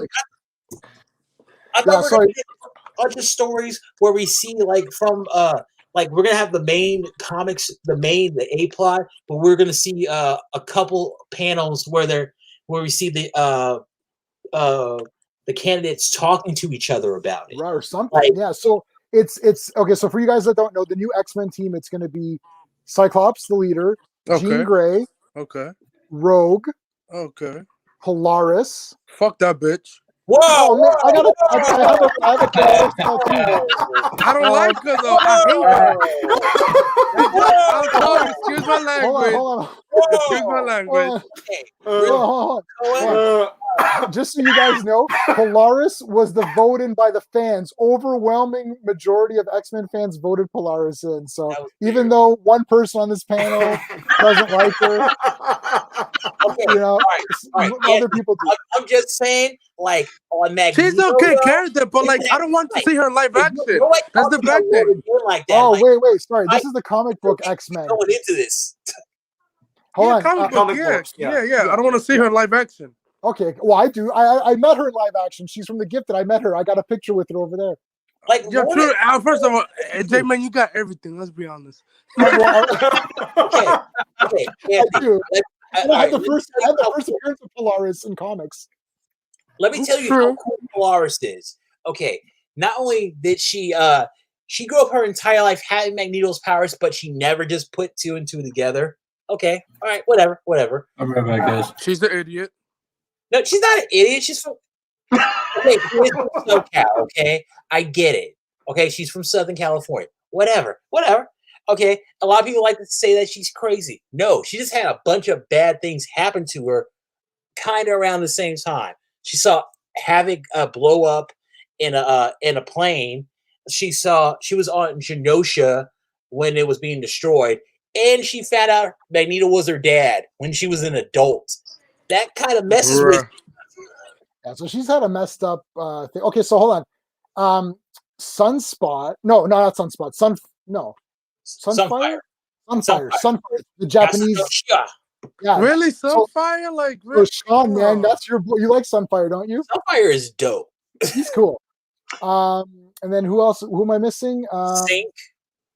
Sync. Yeah. So what he does is that he can like copy powers or whatever. Like mutant Wi-Fi. Right. So it's like, but now he can. The area is way expanded, right? Ever since since that last issue. And who else am I missing here? The Wolverine. X-23 Laura, like X-23. Wolverine. Is there Wolverine in it? It's gonna be the girl Wolverine from his daughter. Yeah. Well, I'm fine with that.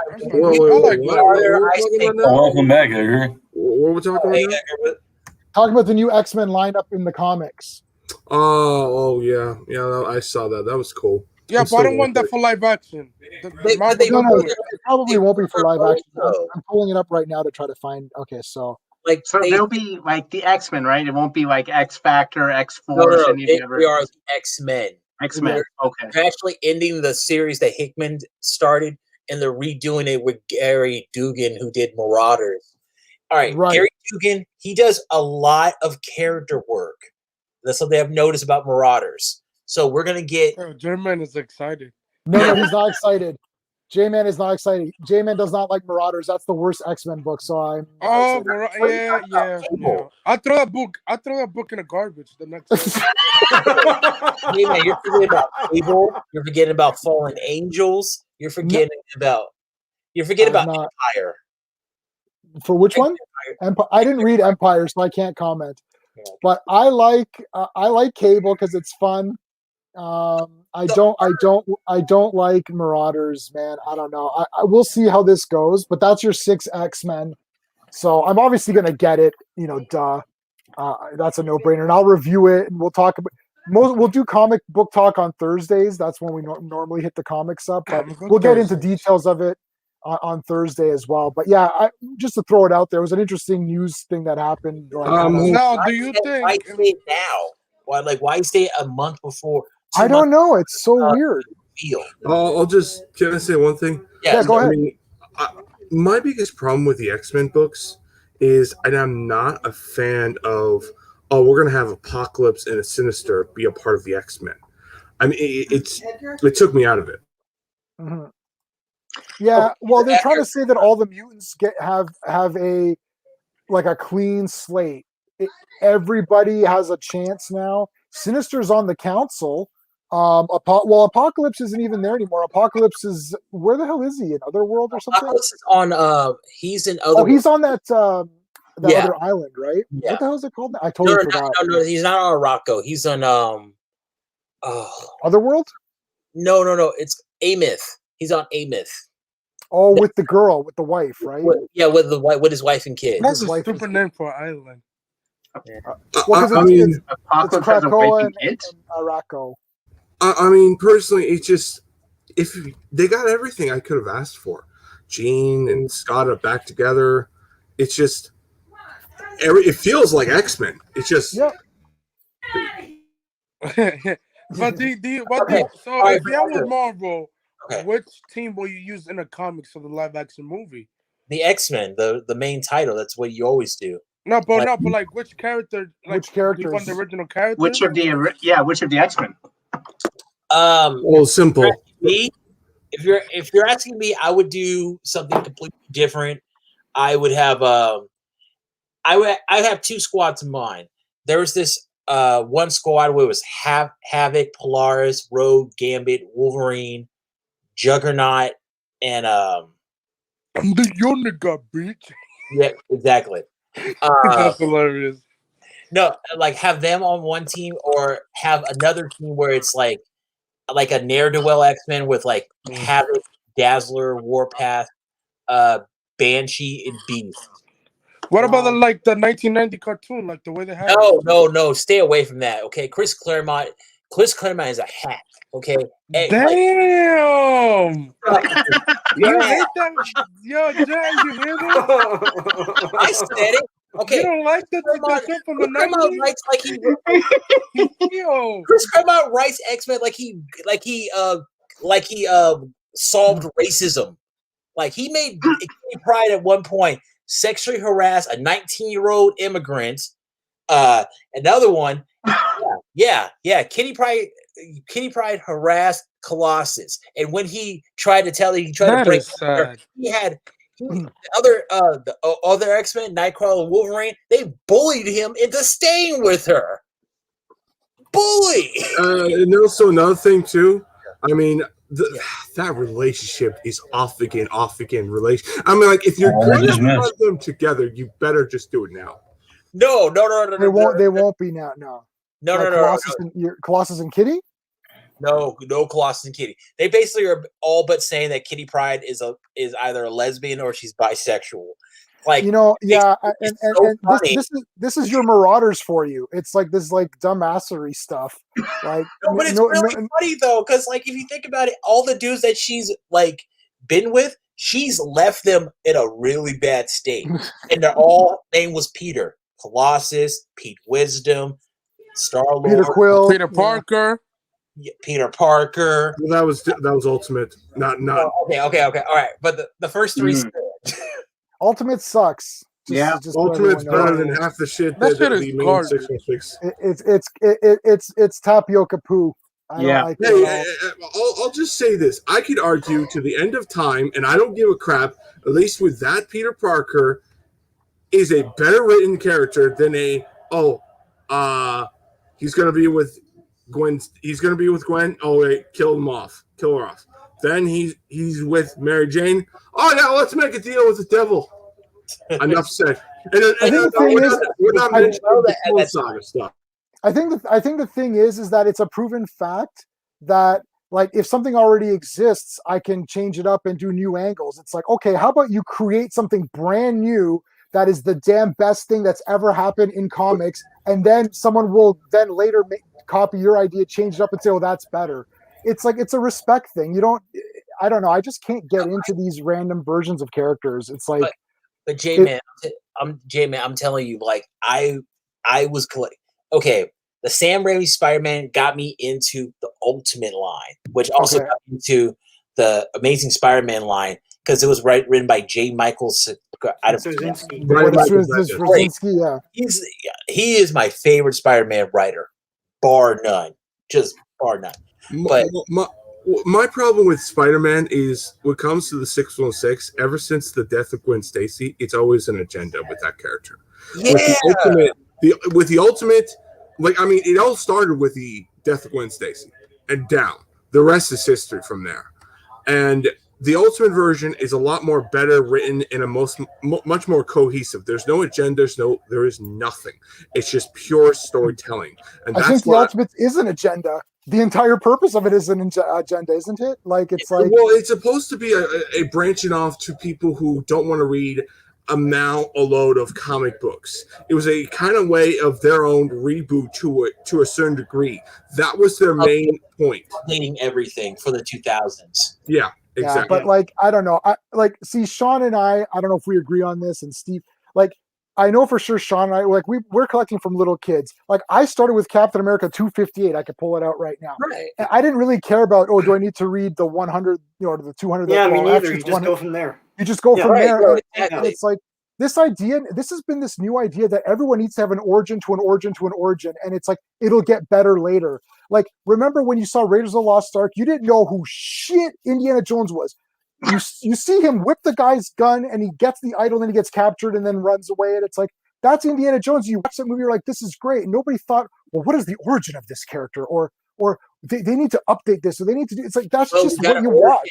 You got to know. The next one you get a story before that, but even that it wasn't really an origin. now everyone needs to have everything explained. It's like Batman Begins needs to be like an hour of him making the costume. It's like, or he just makes the costume, maybe. Or he's Batman and he's solving crimes. Yeah, like you don't really need to know where he's from all the time. I mean, people like to have that. People like to have to explain things. They're very curiosity kill the cat. You get what I'm saying? Yeah. That's Google though. But I think the people who want, like, it's like, look, we can argue again till the end of time, but look, the Ultimates is lazy. It's like you just take characters that are already there and you change them up. I could say the same That's thing lazy. to the books that we have now. Okay. Which books in particular though? Because it's like it doesn't like it's literally like, everything.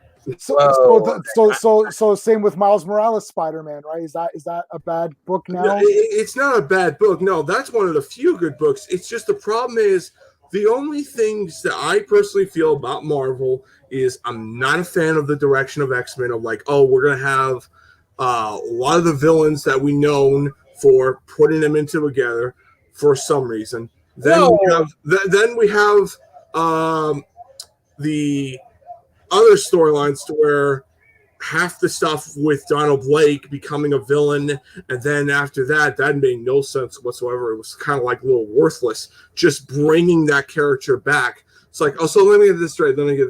So you're bringing that character back, and you're turning him into a villain. And then after that, when the storyline is all over, and it seemed like, okay, maybe Thor can give him what Odin did to him, just teach him a lesson, but teach him humanity. But instead, all that, we made that shit 10 times worse. And don't get me started on how DC's going, because I could do it in dedication channel. And just the facts are, when I see a lot of the things being just going off and they don't take risks, like the Venom book, where you actually change that character to become an anti-hero. Then after that, you get rid of Eddie Brock and you put it couple of other characters, just like the Venom movie, kind of like that. Yeah, but then after that, we have Agent Venom, which is the only successor and pretty much the only people like me would accept. And you don't push legacy characters because it's only going to be around for 6 months, maybe 2 years, maybe a little bit more, and it's really just overall worthless. The only things that have been only stuck around with legacy characters is either Kamala Khan, Miles Morales, Nova, and Captain Marvel. There is not a single big push on War Machine, fucking Captain Falcon, or Jane Foster Thor. X-23. Or even my favorite character, my favorite X-Men character of all time, X-23. I don't see a book of her. That tells me they're not going to do anything on her. And now she's the main star of X-Men. She's in the. I know that, but like people like me are not going to care as much. Is like, look, I want a book on her. I want a book on Captain Falcon. I want a relationship of Scarlet Witch and Quicksilver. No, Scarlet Witch. What the fuck I was saying? Scarlet and Vision. Yeah. See, the thing is that. Look, characters have been out for so long. They have to change things up to make it somewhat interesting. And there's going to be certain arcs and certain storylines that people don't like. Nobody liked the Bendis Superman thing. Well, now he's gone. Now we got a new Superman thing starting. You know how.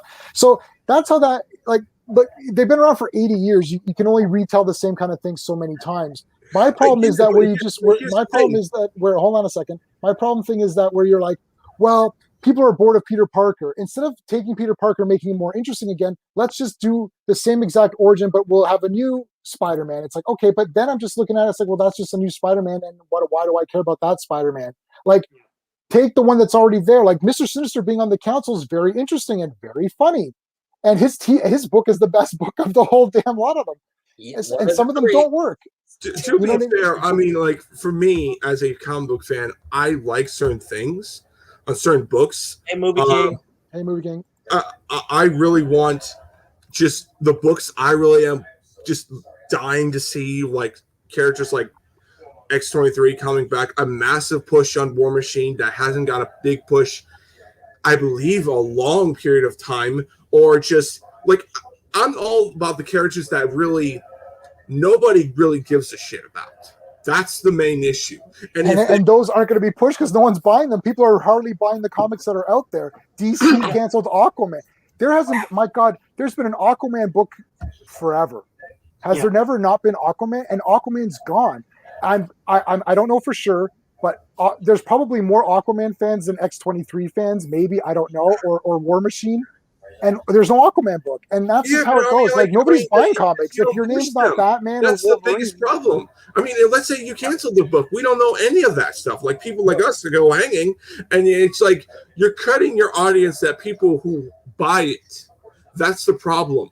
And also another thing is, if you're not going to put it out in the physical format, put it in the digital format.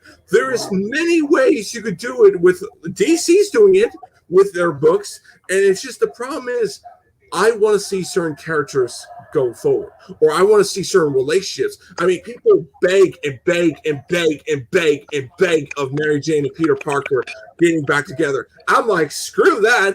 If the least you could do with that character, just hook him up with another character, and just the rest is history. And make it stick. Don't back out on it. Don't back out on it just because the fans, the diehard fans, don't want that. You did that shit before in the Silver Age comic books, and no one said a word on that. Maybe it's just because the internet wasn't around at that time period, but that's just me. Anyway, I rest my case. Okay, Edgar. All right. I'm with you. Okay, the whole thing with the villains joining up with the X-Men, it's new. It's something we've never seen before, and they're sticking with it. Apocalypse. All right. When I was a kid, I think J-Man and Steve are with me on this. Anytime they were to explain a villain, they always had their history is unrevealed. It's shrouded in mystery. Now we get more clarity. We understand that Apocalypse, he's not a bad guy. He was just a guy following what his wife was telling him to. We're with Mr. Sinister, we know his history now. We know he's a piece of shit. We know he's up to something. We know he's gonna burn Krakoa to the ground. But we want to see the buildup. That's I agree with you on that. Steve, you want to make a point? Sorry, Steve. Yeah, I mean, like when we talk about especially when we talk about Spider-Man and all that, and the thing is, back in the day, you didn't have to read Amazing Fantasy number 15 to know what Spider-Man is, because occasionally, and you would see this on some of the comics, they would go back into the origin, right? Or they would reveal it later. Yeah.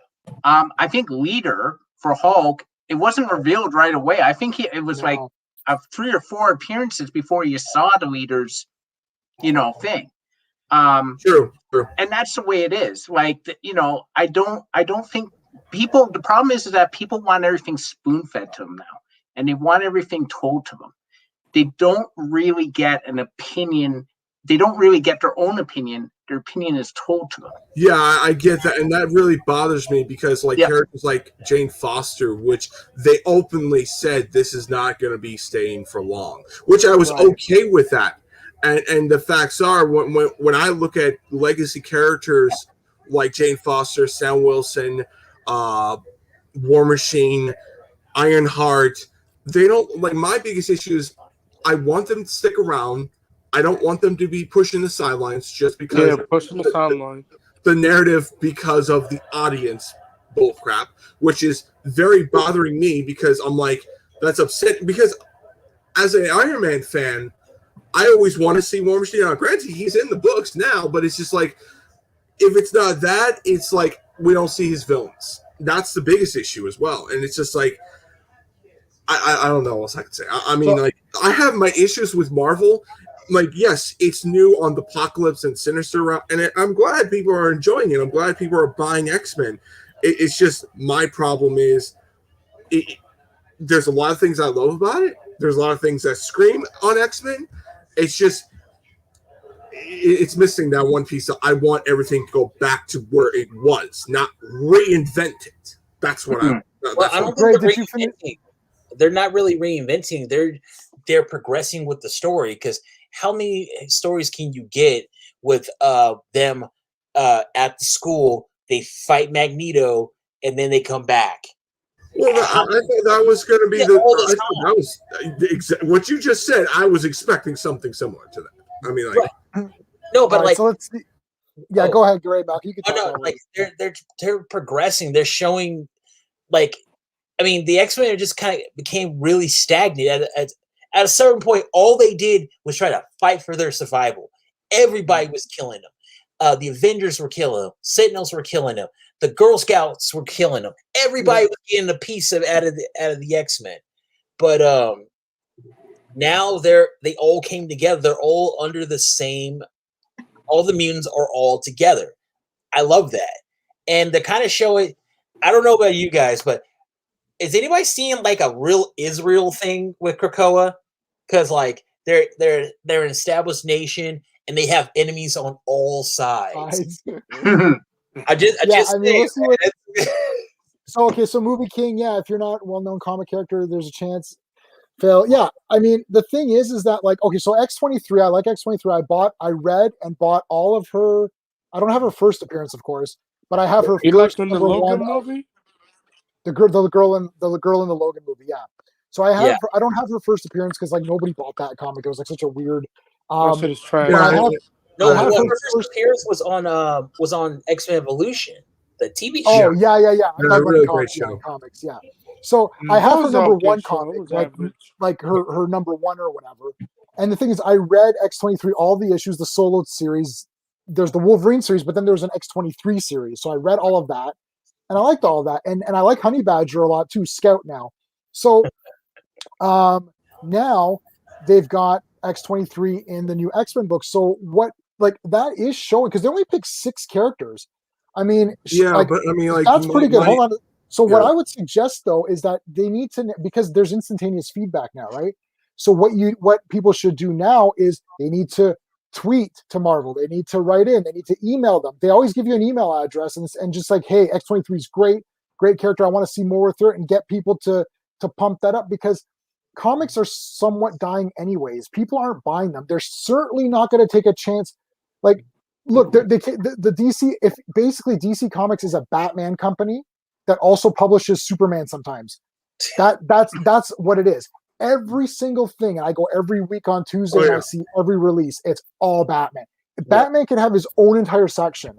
And then I can agree with that statement right there. Yeah. And that sucks, right? Because we want to see the characters, but people aren't buying it. Yeah. I don't know what to tell you. It's like I can't hire artists and writers to do a War Machine title that nobody's going to buy. Here's one thing. I totally agree with you. Yeah, I mean, you're basically kind of saying the same thing when I said, like, nobody's going to care about the lesser known characters that have their time and then they slowly disappear. That's just how things are. Unless they're in the main book, then nobody's going to get crap.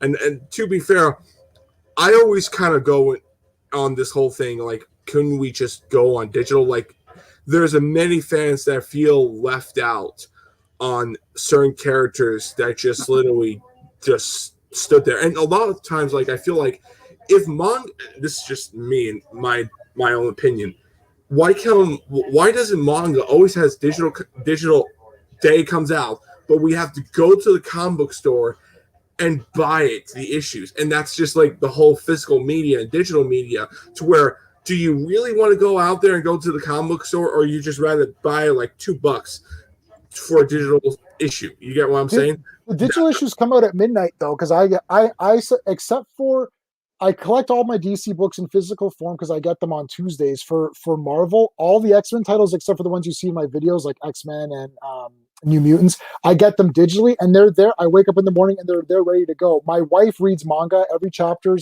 New chapters come out Sunday worldwide at the same exact time, no matter where you are in the world. So I don't know what time it is in Canada that we get them. I could ask her. She got them tonight, right? The latest chapters. Raven, you're impossible to get comics in Australia unless you live in a city. So Sean and I talked about this way back. Yeah. The way Sean and I bought books is they were at the convenience stores. Like, you That's how we got into it. That's how we got into it. It was in front of your face. It was in grocery stores. It was in drugstores. It was in convenience stores. And everyone has a convenience store around them. And you can walk over and buy comics. And they had all the Marvels and DCs. At one point, I remember they had Image and Dark Horse. They even had obscure Marvel stuff like Namor and stuff was there. So it wasn't just Spider-Man, Superman. and that's how you got into it. Now, comic shops are like way off somewhere else, and you can't also easily walk over to them, right, and buy them. You know? And also, just to go even further than that, comic stores are even have to sell like toys and statues and other stuff to keep floating. And this is just my biggest issue of people who blame Marvel on the whole comic shop. Like, you do know that they're selling toys and figures and other merchandise, cards, stuff like that to keep their shop afloat. This is not the digital comic. Marvel is blamed. You know why they're blamed, right? They killed the distribution of comic books because they bought the third highest one and killed the second highest one because of that. And then I'm sorry, this is new to me. I'm sorry. Yeah. I know Marvel, but I was never told by this. Okay, so you know what's something weird? Truth was on an earlier show that we did with Sean, and Sean, you didn't have the full beard at that time, so Truth knows you from a long time ago. Yeah. BB before beard, or is that? I had a beard. It just wasn't as big. If you go back through your streams, J-Man, you could see the beard grow. Oh my God! Wow, we have to do like a progression right there. That's a whole. There's going to be more people interested in that than in. It's a pandemic beard. Yeah. So I mean, just word of warning. I have to at some point this year shave it so I can renew my driver's license. What? I didn't intend it. Over here in New York, they'll let you keep the beer. I mean, do you get what I'm saying? I mean, like I like Jason Aaron. I'm thinking, I personally feel he's done the best Avengers comic and the best Thor run, because I like Jason Aaron on how he evolved that character. The same goes to the writer who does Venom. He changed that character to be an anti-hero, then back to being the Venom movie. Yeah, back to being first he was a villain, then he was an anti-hero, then he was just literally trying to be somebody, and really like nothing really worked on that character. It's the only first miniseries, and then after that we got literally the Agent Venom persona, which was great and awesome, and it kind of made that point where they were never going to give it back to Eddie Brock, and when they did, it was like we're going back to where we were. But ever since that writer changed that character, he's a full-blown superhero, which is great, and I love that stuff, which is evolving that character. My issue is like with stuff like X-Men, I'm expecting the typical story, like an Avengers. Like I'm expecting villains versus the Avengers. Like I'm the custom. Like, okay, we got to do this, we got to do that. Just make the people who buy your books going forward. Now, granted, they may be targeted towards me, and maybe I like the all new X-Men, where the young versions of Cyclops and Jean and all that stuff. That was basically an nostalgia on that whole stuff, which I know many people not liking that direction on X-Men, which I thought I was kind of like. No, nostalgia is scary, Edgar. You can't trust it because you cherry pick what you like and you forget about all the other stuff. Yeah, like when you got to keep on going forward. Well, it sounds like me on DC. I mean, I'm liking the. Okay, so I'm reading the 2 Supermans, the 2 Batmans, Joker, Flash, Wonder Woman. I've Rob Nightwing. I'm going to read Robin when it comes out. Suicide Squad. I literally like everything. I don't know. I've liked everything I've read so far. Now I haven't read some of the weirder ones. The Flash movie's trash. We talk about the Flash movie, which is a disaster, of course. It's hit or miss nowadays, though. Buns. There's so many. If we're gonna go on DC, I could go on a mile away coming on that DC, one. No, well, okay, Edgar. My whole thing is that DC wants what Marvel has, but they don't want to have to do any of the work. They want it like. I mean, like here's my problem with DC Comics. Like the movies, that's a whole different subject. I mean, the movies are trash. No, the animated movies are better. Yeah, like Wonder Woman 84 was not okay. Birds of Prey was not okay. Then that's 2 missed home run. Then what else? Really? Zack Snyder's name is on 1984, by the way. Only name by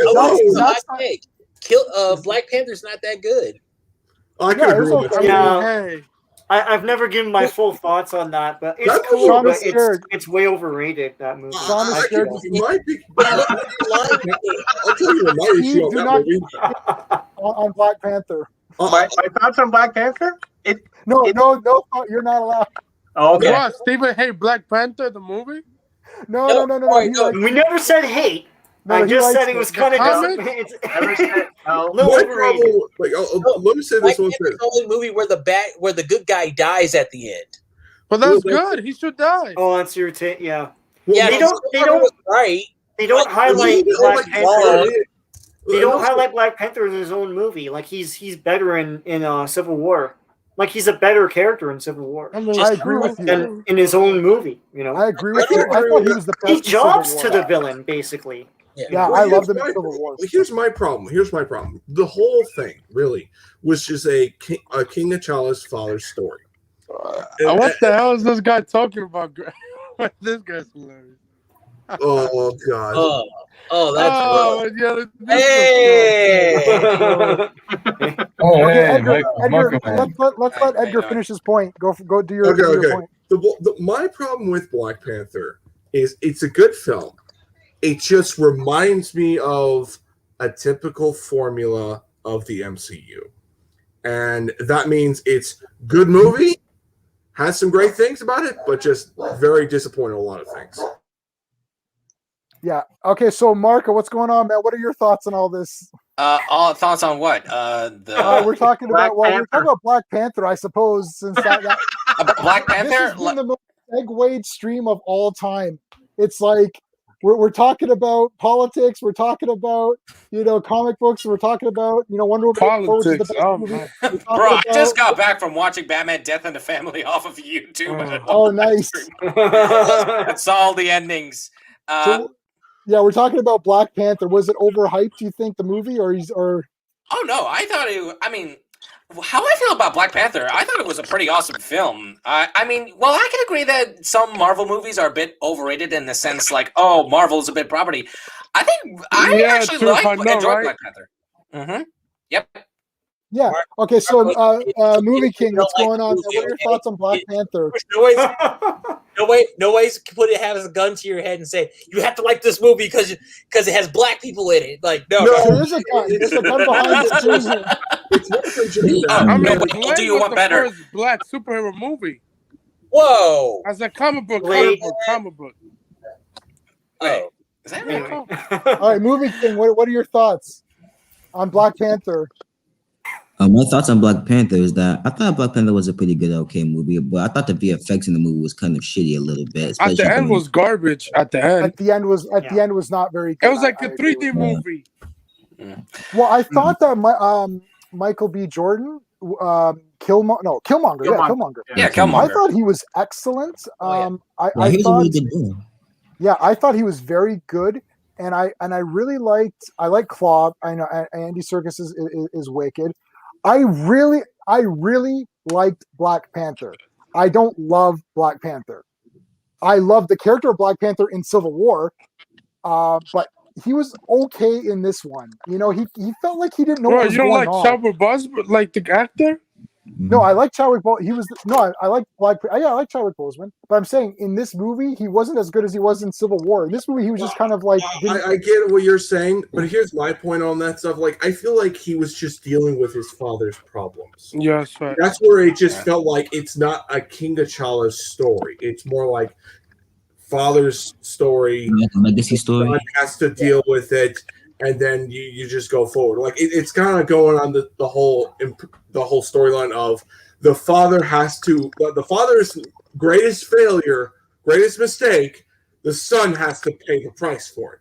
The son has to deal with it. The son has to solve the issue. And it's like, here's the thing: if you really think about it, Claw should have been the main villain, and Killmonger should have been saved for a sequel. I agree with that. Well, one more point. Now, since yours truly, the Black Panther himself has passed away, which honestly, the only loss that the MCU suffer so far. Well, I think it's about that. We're never going to be able to see his complete arc for T'Challa. Yeah, I did a video. Yeah. I want to have a question to all of you. Do you think Black Panther should get recast? I don't want to. Listen, this one thing. One thing. I don't want to have the Crow situation. I don't want to have the Crow situation to where we have another actor playing the same type of character, and it's just rinse and repeat. Yeah. Okay. So hold on. Let's do a round. Let's do like 20 seconds each around on this. I'll start. I'll highlight everybody. I don't want to recast. I believe that Black Panther, the character, is very important. He's an important character. I want to see him continue on. I don't want it to be Shuri's movie or whatever. Plus, she doesn't feel ready to be Black Panther at this point. I really would like to see Black Panther continue on. All right, Greymalkin, what are your thoughts? Recast or no? Recast him because the show must go on. We've seen that Marvel does not care about the actor. We've seen them replace Terrence Howard as soon as he said something like that. They replaced Edward Norton. It's Edward Norton. Yeah, they replaced Edward Norton. They replaced a bunch of people. So yes, but they need to acknowledge the fact that this is different. Just like they do. Which honestly, that's going to hurt a lot. Yeah, he should be recast. I think just from a practicality standpoint, does this mean we never get another Black Panther movie? Because between Mr. Well, you don't get a T'Challa movie. That's the problem. That's the thing. Like, I don't think by that thought process, we would have no Bond after Sean Connery. When he quit, we're done. Right. Like, you can't do that. Like, I want more T'Challa. Yeah, I get. All right, Sean. Oh yeah, no, recast T'Challa and continue the T'Challa story. Like, why would the character die just because the actor died? I know he was a beloved actor, and I know everyone thinks that it would be very hard to accept anyone else, but change your tune when someone else fills that role really, really well. Anthony?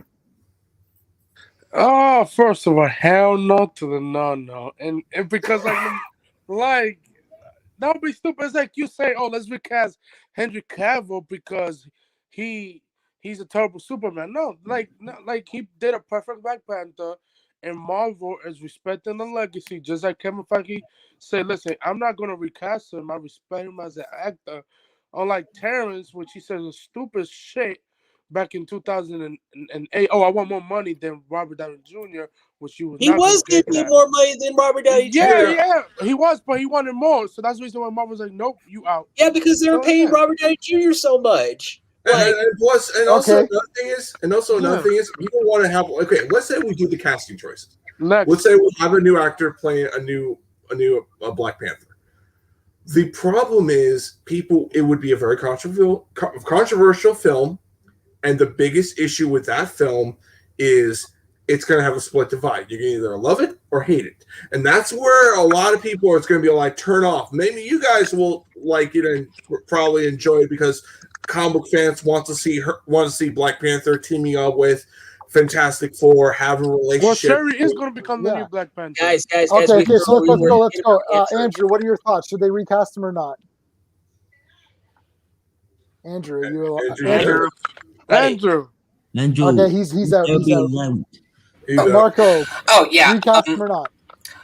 Personally, for me, my option would be recast, but it depends on how getting the right actor to recast. Like, it matches the previous actor's personality. Does it match? Is it a perfect fit? It has to be done right. Okay, so you would consider if you could find a good person to do it.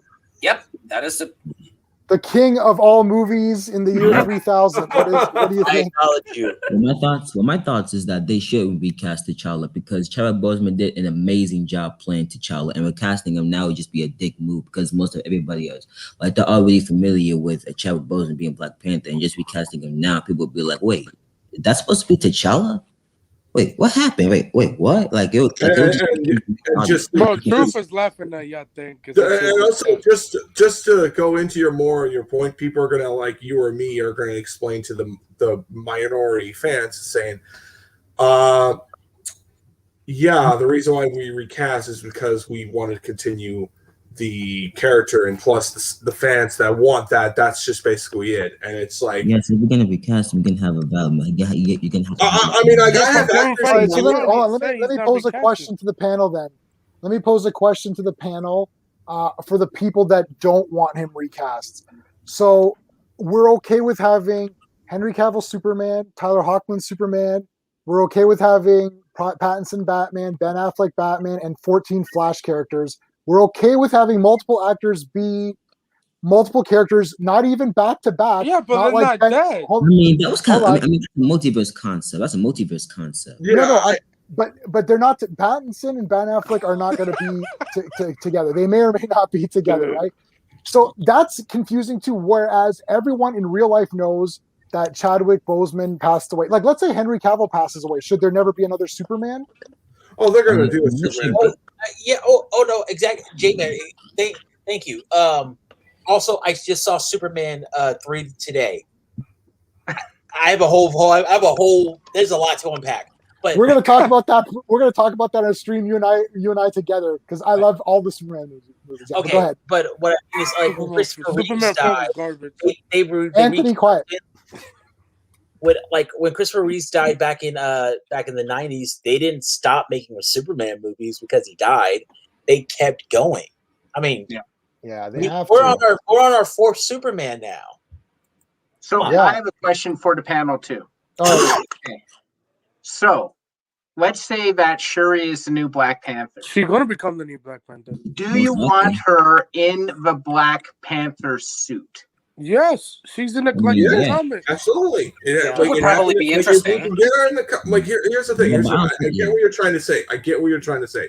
But here's the thing: the character the Black Panther said it himself in Civil War. The Black Panther mantle has been passed down to generation after generation, up to warrior. If we have it where Shuri gets enough motivation to where, let's say, King T'Challa either dies or passes the mantle to her sister because he wants to protect his people, he wants to have it where he wants to protect his country. So therefore, when he's doing all that, this could be off screen, telling the audience we're respecting the family and continuing that character by mentionings of what he's doing on the character. It doesn't have to be a flat out recast, because if you do a recast,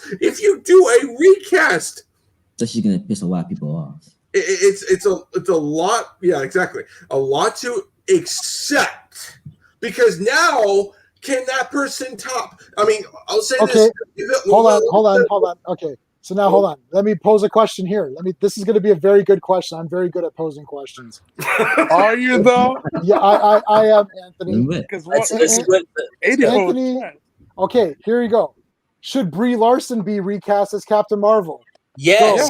I mean, what? You're destroying the legacy of Brie Larson, and you're destroying people's hopes and dreams. The thing is, like, if Shuri makes sense, I won't be able to understand what's happening. Yeah, I don't understand this Shuri is going to be a Black Panther thing, because what's her story? They have to really redo her character, in that they have to change her character from the childish character we saw in the other movies. The other thing too is, I think Edgar said it, they based Black Panther, like the Black Panther movie, around him dealing with his father's stuff. It's still a T'Challa story. And now you're saying, let's not recast that character, discontinue that character, even though that's what the whole Black Panther story has been. Bro, they're going to have a CG Black Panther, duh. Can I say something? Marco. Oh, yeah. Marco, go for it. I would like to have like an example of this. So you guys probably know about the whole recasting a new character in Batwoman season 2, right? This is a pretty good example. As you may, I'm sorry, I'm not good at these preparing speeches like this. And it's okay. But in Batwoman season 2, apparently, as you may know, at the end of season 1, Kate Kane got recast. I already made a video explaining this on my channel of why I don't like the idea, why I don't think it's a how do I say this? That like I'm actually pretty upset on or not upset. I'm just a little bit irritated on how they introduced a new character, because I mean, in the CW shows, like in the newer seasons, some of the actors who played previous roles either leave the show and get recasted, or they just miss. A perfect example would be the actress who played Lightning, who actually got a few episodes before they recasted the character, and it's a perfect example because it felt organic. As for the Kate Kane situation, she it was just suspected that she died in a plane crash, which is the one thing I don't want, simply because we already had like a character, like a main character from his own show that got killed off in Crisis. That is Stephen Amell as Arrow. And apparently, after 8 episodes, it was presumed she's dead. After that, they just recasted a new character, which kind of defeat the whole purpose of bringing in a new character. Just to go on your point even further, Dumbledore, the rest is history. Dumbledore. Oh, yeah, that's good. I mean, I'm a little surprised you didn't mention that, but I'm going to bring it. Okay. What if Chadwick? I'll just say this: at first, when we saw this guy as the new Dumbledore, the new actor who played Dumbledore, it was very hard to people like me who read the Harry Potter books to accept that version. Because because the original voice actor who did Dumbledore was a perfect dead on point on that character. When he passed away and they continue it, it was, let's just say, troubling. However, he brought something new in the table and you go forward. You could do that with Black Panther. It's just a lot of people are going to be calling now like, you got to do more for me.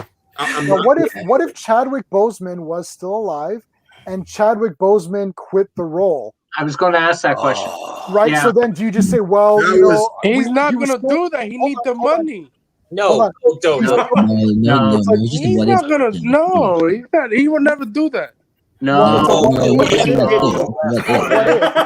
if? Badly. Marvel had a comic called What If. They're doing an animated series. Yeah. What if Chadwick Boseman didn't want to do it anymore? Then would you just say, well, he was so great. You know, he was the Heath Ledger. Oh wait, we recast him. He was the greatest. He was the greatest portrayal of this character that there's ever going to be. That we can never recast him again. Heath Ledger. We can never recast him. Like, I mean, guys, it's like James Bond's always recast. Like, it's like these things get recast. But nobody care about recasting James Bond every movie. It is what it is. I guess I've seen recasting so many times. I don't understand the argument of not recasting Black Panther. I just don't get it. I don't understand. This happens over and over again. What you're saying is, here's what people. Okay, so this is interesting. This is what people are actually saying. What you're saying is that T'Challa is less than Black Panther the name. Like, you're saying the Black Panther name could be applied to any character who puts on that suit, and T'Challa is meaningless because you're saying the character. Well, T'Challa's passed away. Well, just make Shuri the Black Panther. Yeah, that's good. Make her. It's like, well, she doesn't know martial arts. She doesn't. She's not. Well, yeah. But the ruler. She's not. It's easy to train in Wakanda. Yeah, Cosmos. What's going on? Hey, Cosmos, John. Elizabeth Banks be Captain Marvel. Yes. Elizabeth Banks. She's Rita Repulsa. She can't be Captain Marvel. She's Rita. Okay, all right. No, Margot Rambeau should be Captain Marvel. End of discussion. That too. He was Captain Marvel when I was a kid. I would accept her. Okay, all right. I would accept her too. I like this actress. Go ahead. All right, story-wise. Elizabeth Banks is age appropriate, and also you can really do that whole thing with her and Rhodey because they dated. Yep. They dated in the books. And also, you could have had a whole scene in Captain Marvel where Rhodey was there. So, like, right. And also with okay, I understand why you guys don't want Black Panther to be recast, but what if it was really good story wise? What if I can't say his name. I can't say I have that guy. What if he said, I don't want to be the Black Panther because I'm the leader of a country and I can't do my loyalties or something. So, some dumb shit. So he said, like, all right, we're gonna separate the King of Wakanda from the Black Panther. How about that? The thing is that Kevin Feige came out and said he's not recasting. Marvel fans had to know. No, Feige lies. Feige lies. Yeah, but he already said no. He promised to his family. I'm sorry. I look at this from a business perspective, and from a business perspective, this is akin to saying, okay, the general manager of the shop has passed away, unfortunately, so we're just going to shut down the shop. Like, right. From a business perspective, this makes no sense. You have to finish off the story because now it's going to get, I think Marco was getting to this, it's going to get weird because now T'Challa's just gone and they're like, where did T'Challa go? I don't know. You're gonna have the guy have cancer too? It's like, what? How are they going to write him out? Maybe T'Challa's on the same plane as Batwoman. Wow. That's crazy. That's hurtful. That is crazy. I mean, honestly, that's what I was thinking. You say true? Thank you, true. Yeah. That's what Do people know how movies work? Like, where is this backlash coming from? Like, oh my god, the actor died, you have to recast him. I sure don't understand acting in movies. They're giving death threats to Kurt Russell's son. Like, who does that? I know, but those guys are not the average Joe. Like, I mean, guys, something like this is always going to happen. I mean, they recast the first original 3 Power Rangers, and they gave us the most bullshit reason. The world. I don't care about it. What was that all about? I don't care. F Power Rangers. Like the 2017 movie was garbage. Business. Yeah, like the 2017 movie was garbage. Can I say something about? Oh, sorry. Sorry, Margo. Can I say something about the Power Rangers? I like the 2017 version of the Power Rangers movie. No, because it do not look cheesy as hell. Like, I know this is just like stunt choreography, but the fight scenes in like the Power Rangers series in general, they just look. I'm sorry, that's just my opinion. That was Pacific Rim. But that is Pacific Rim, just like it's terrible. Ew. Darkseid's angry over Power Rangers. Hey, man, I know you own a copy of so is Jay. But like, it's trash. Oh yeah. Okay. Look, Power Rangers 2017. I watched it. I thought it was kind of neat. The Zords looked like, and I know Edgar. It's like Wonder Woman 84. Whoa! I don't like it's pretty awesome. Look like it's pretty good. 84, bro. That's not even. Yo, Movie King hate me so much. I know. Anthony's just trolling me for whatever reason I don't know. But he knows I'm not going to ever silence him. All right, the king of all movies in the year 3000. Is that you call Movie King 3000? What do you think? No. I think the Power Rangers movie from 2017. It was actually a pretty good movie. I didn't know other people do, but I actually loved it. Yeah, I don't think it was a bad movie, but it wasn't a really great Power Rangers thing because we didn't get enough Power Rangers, and also we needed more action. Very bad. They're trying to be too dramatic to be grounded, and the problem is they forgot they were Power Rangers movies. Yeah. I mean, all right. What was your first Power Ranger series when you first saw it? Mine was Power Ranger Samurai. Yeah, mine was episode 1, Power Rangers 1, Mighty Morphin, the first day it was on. Yeah. This guy. No, what was the most trashiest Power Ranger you guys ever seen? The most trashiest? Zeo. Zeo was trash. I think with the kids. Power Rangers is trash because the fight. Mighty Morphin Alien Rangers. That was trash too. As a matter of fact, can I say something real quick? Yeah. I mean, I kind of like Power Rangers though, but you want to know but you guys want to know the only reason why I hate the Power Rangers so much? Why? It's because they kind of rehash the same old stories over and over again. A group of aliens come to Earth and destroy it. So then a powerful wizard has to summon 5 teenagers with attitudes to save the world, and by the end, have to team up their Megazords to stop the bad guys. The end. It's basically the same old story. It's based on Super Sentai, right? So they have to use, and that's a kids thing. If you guys want, I'll go mobile for a second and show you. This here's I have every Power Rangers thing there is. Let me make myself full screen. Oh wow! It's time for a history lesson. Stuff. Yeah, I mean you could turn the camera around. I'm on a laptop. Wow! So nice collection. Behind those pictures is every single. So underrated. Ooh. The yellow one is underrated as fuck. Oh yeah, big time. Wait, isn't she on? She's from iZombie. Oh. Yeah, true. You're hilarious. Yeah. So the thing is, like, it's based on Super Sentai, and True. it's a kid's show. It's literally teens, and they revamp toys.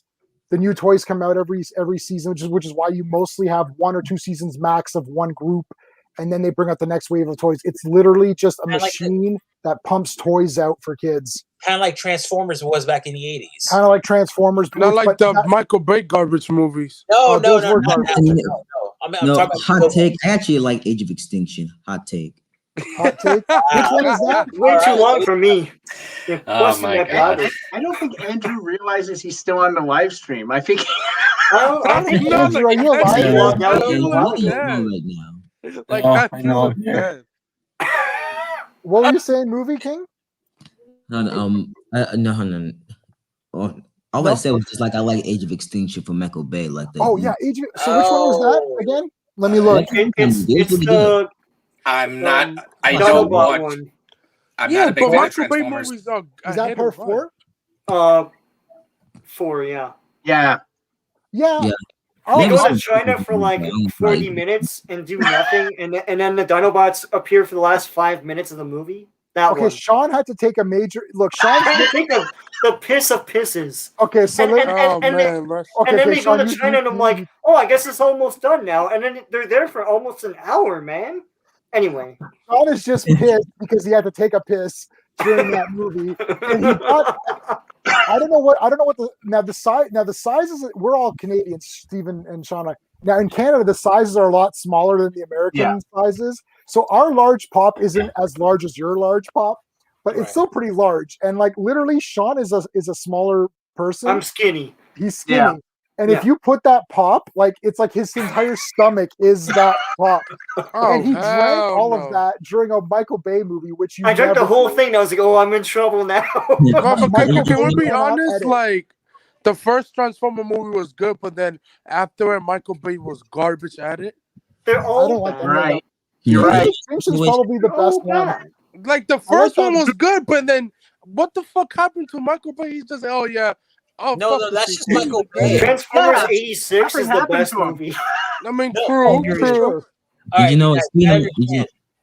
Michael Bay does it all the time. Okay, his best movies, arguably, are The Rock, yep. and the first Bad Boys. That's it. That's probably yeah. Is Con Air? Yeah, Bad Boys is the only good movies that he made. Yeah. Simon West is Con Air. Simon West, okay, yeah. Okay. Well, The Rock is his best movie. Yeah. The Rock's his best movie. No, Bad Boys is a good movie too. Yeah, the first one. I don't like that. No, all of them are good. No. I'm sorry, but Wonder Woman 84 is garbage.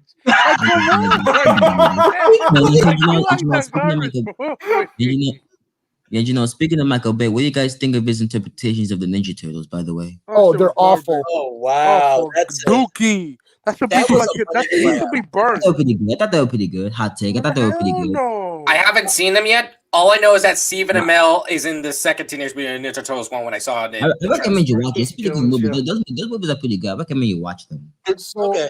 Of course I have them. Bro, the CG look terrible. Yeah, I have them on Blu-ray, of course, because I have everything. I saw them in the theater. The problem is that they tried to remove all of the Japanese elements before they got caught. Like that, the guy who's the guy on Mom. I don't know the actor's name. From Drive Angry? Oh, the guy on Mom? Yeah. That's him. That's him. Yeah, I didn't make that connection until now. Yeah. So that actor was supposed to be Shredder, and then everyone's like, "How is Shredder not Japanese?" And they're like, "Oh," and then they got all weird. They got all scared, and they actually reshot stuff to try to insert that Japanese guy from the Nickelodeon thing that they had. And they're like, "Oh, that's Shredder." And they learned ninjutsu from a book. No, it was not. Yeah, it wasn't. That's one of the things that kind of pissed me off. Like, how the hell do you learn Japanese from reading a book? The 1990 movie was good. Let's be honest. Oh, that was. I watched that to this day. I love this dark elements and shit. Like that movie was awesome. That was awesome. That was an awesome movie. All right, you know what, you guys. When it comes to the new Ninja Turtles, I kind of turned off of it. I'm with the first one. All right, just for me as a movie fan. It looks like an indie movie. You could tell like they didn't have a lot of money for that one, and it hits harder, and it's all to me. It's very violent. And let's bring back the writer who did the first one. Like, no. Don't recreate the past. We need to create something new. That's true. Always be something new. As soon as we get it, burn it. Create something new. Marcus say that Seth Rogen would do the reboot. Yeah, he would do a reboot of it. Seth Rogen. I love Seth Rogen. No, keep him away from. But he's a comic book guy. Like, he knows stuff. Him, man. I don't know. No. It's like the Green Hornet, and forget about it. Well, Green Hornet was a terrible ass movie. Like, that was terrible. What happened to that? Jeez, that's a rough. I mean, he makes a rough movie. Like, I burned my DVD the next day. To be honest, he's Canadian. He's Canadian. Don't you guys defend your kind? No, bro. Canadian people do not like Seth Rogen, bro. Really? Like, no. Yes. What's so bad about him? What's so bad about him? Even my friend who's Canadian, he don't like him because of Green Hornet. Like, he was terrible. The guy was make good movie in the past, but I don't know what happened to it. He's like a star. Like, he's an idiot. Like the Green Hornet. I gave him a shot. So is Ryan Reynolds. I gave him Ryan Reynolds is a good Canadian kid. But like what? Yeah, I know. What? No, he's I gave him a shot with Green Hornet. He crapped the bed. I'm done. That guy is an idiot. I don't want to see any more of his movies. Ryan Reynolds is the only good Canadian kid out there. All right, Steven, I understand. Hey, whatever. Hey, Green Hornet was bad for everybody. Hey, but you know what else was bad? Cowboys and Aliens with Daniel Craig. That was a horror movie. Yeah. Oh my god, that wasn't good. Daniel Craig. Yeah, but Daniel Craig also doesn't annoy me in other things. He annoys me. Steph Rogen annoyed 40-year-old virgin. He annoyed the piss out of me. I mean, he's doing The Boys. You don't like The Boys? No. Ryan Reynolds, his whole thing is Ryan Reynolds is a ghost of Canadian. He says dirty stuff. That's all Ryan Reynolds is. Greymalkin, I hear you. Nobody cares about his acting. But I saw him on Two Girls, a Guy, and a Pizza Place. Yep. And he had a thing with his roommate. Ryan Reynolds was there, and he thought he gave him some experimental drug that makes you go crazy. And through the entire episode, he's trying to like tell him without telling him. And then he realizes at the end, he's the one who actually took it. He goes bananas. The next day, his roommate's like, "Are you okay now?" He's like, "Yeah, I'm good. I just had that argument with the couch, so now I'm fine." How is that a plot on Two Guys, a Girl, and a Pizza Place? Like, how is that? No, that's how weird. was he on there? But the dude, are they like laboratory? What's his name? The lead in Firefly. Nathan Fillion. Nathan Fillion. He was also in Two Girls, a Guy, and a Pizza Place. Wow. So like that was like for Canadian actors starting out. That's where you. Hey! Ryan Reynolds is a good actor. Hey, you guys want to hear something crazy? Sure. Guess who started off in the first season of Smallville? Amy Adams. She was also in an episode of Christopher Reeve. Amy Adams is everywhere though. Yeah, Amy Adams is in The Office. Remember that when she was the purse sales girl? Yeah. I didn't know. No, but like Ryan Reynolds, like he's been doing Van Wilder for the past 20 years, and it's been working for him. So I will say this, Greymalkin, his comedy is essentially the same thing over and over again. I will give you that for sure. I do also agree with Anthony that he has more range than I think Seth Rogen does. Oh yeah, that one where he was buried alive. The movie itself wasn't that great, but he was pretty good in it. Sean Connery was awesome in that.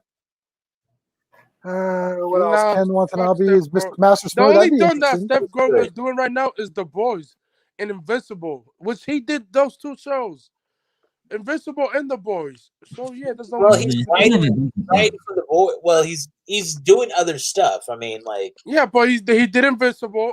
And he doing the live action Invincible movie, and then he doing the animated series.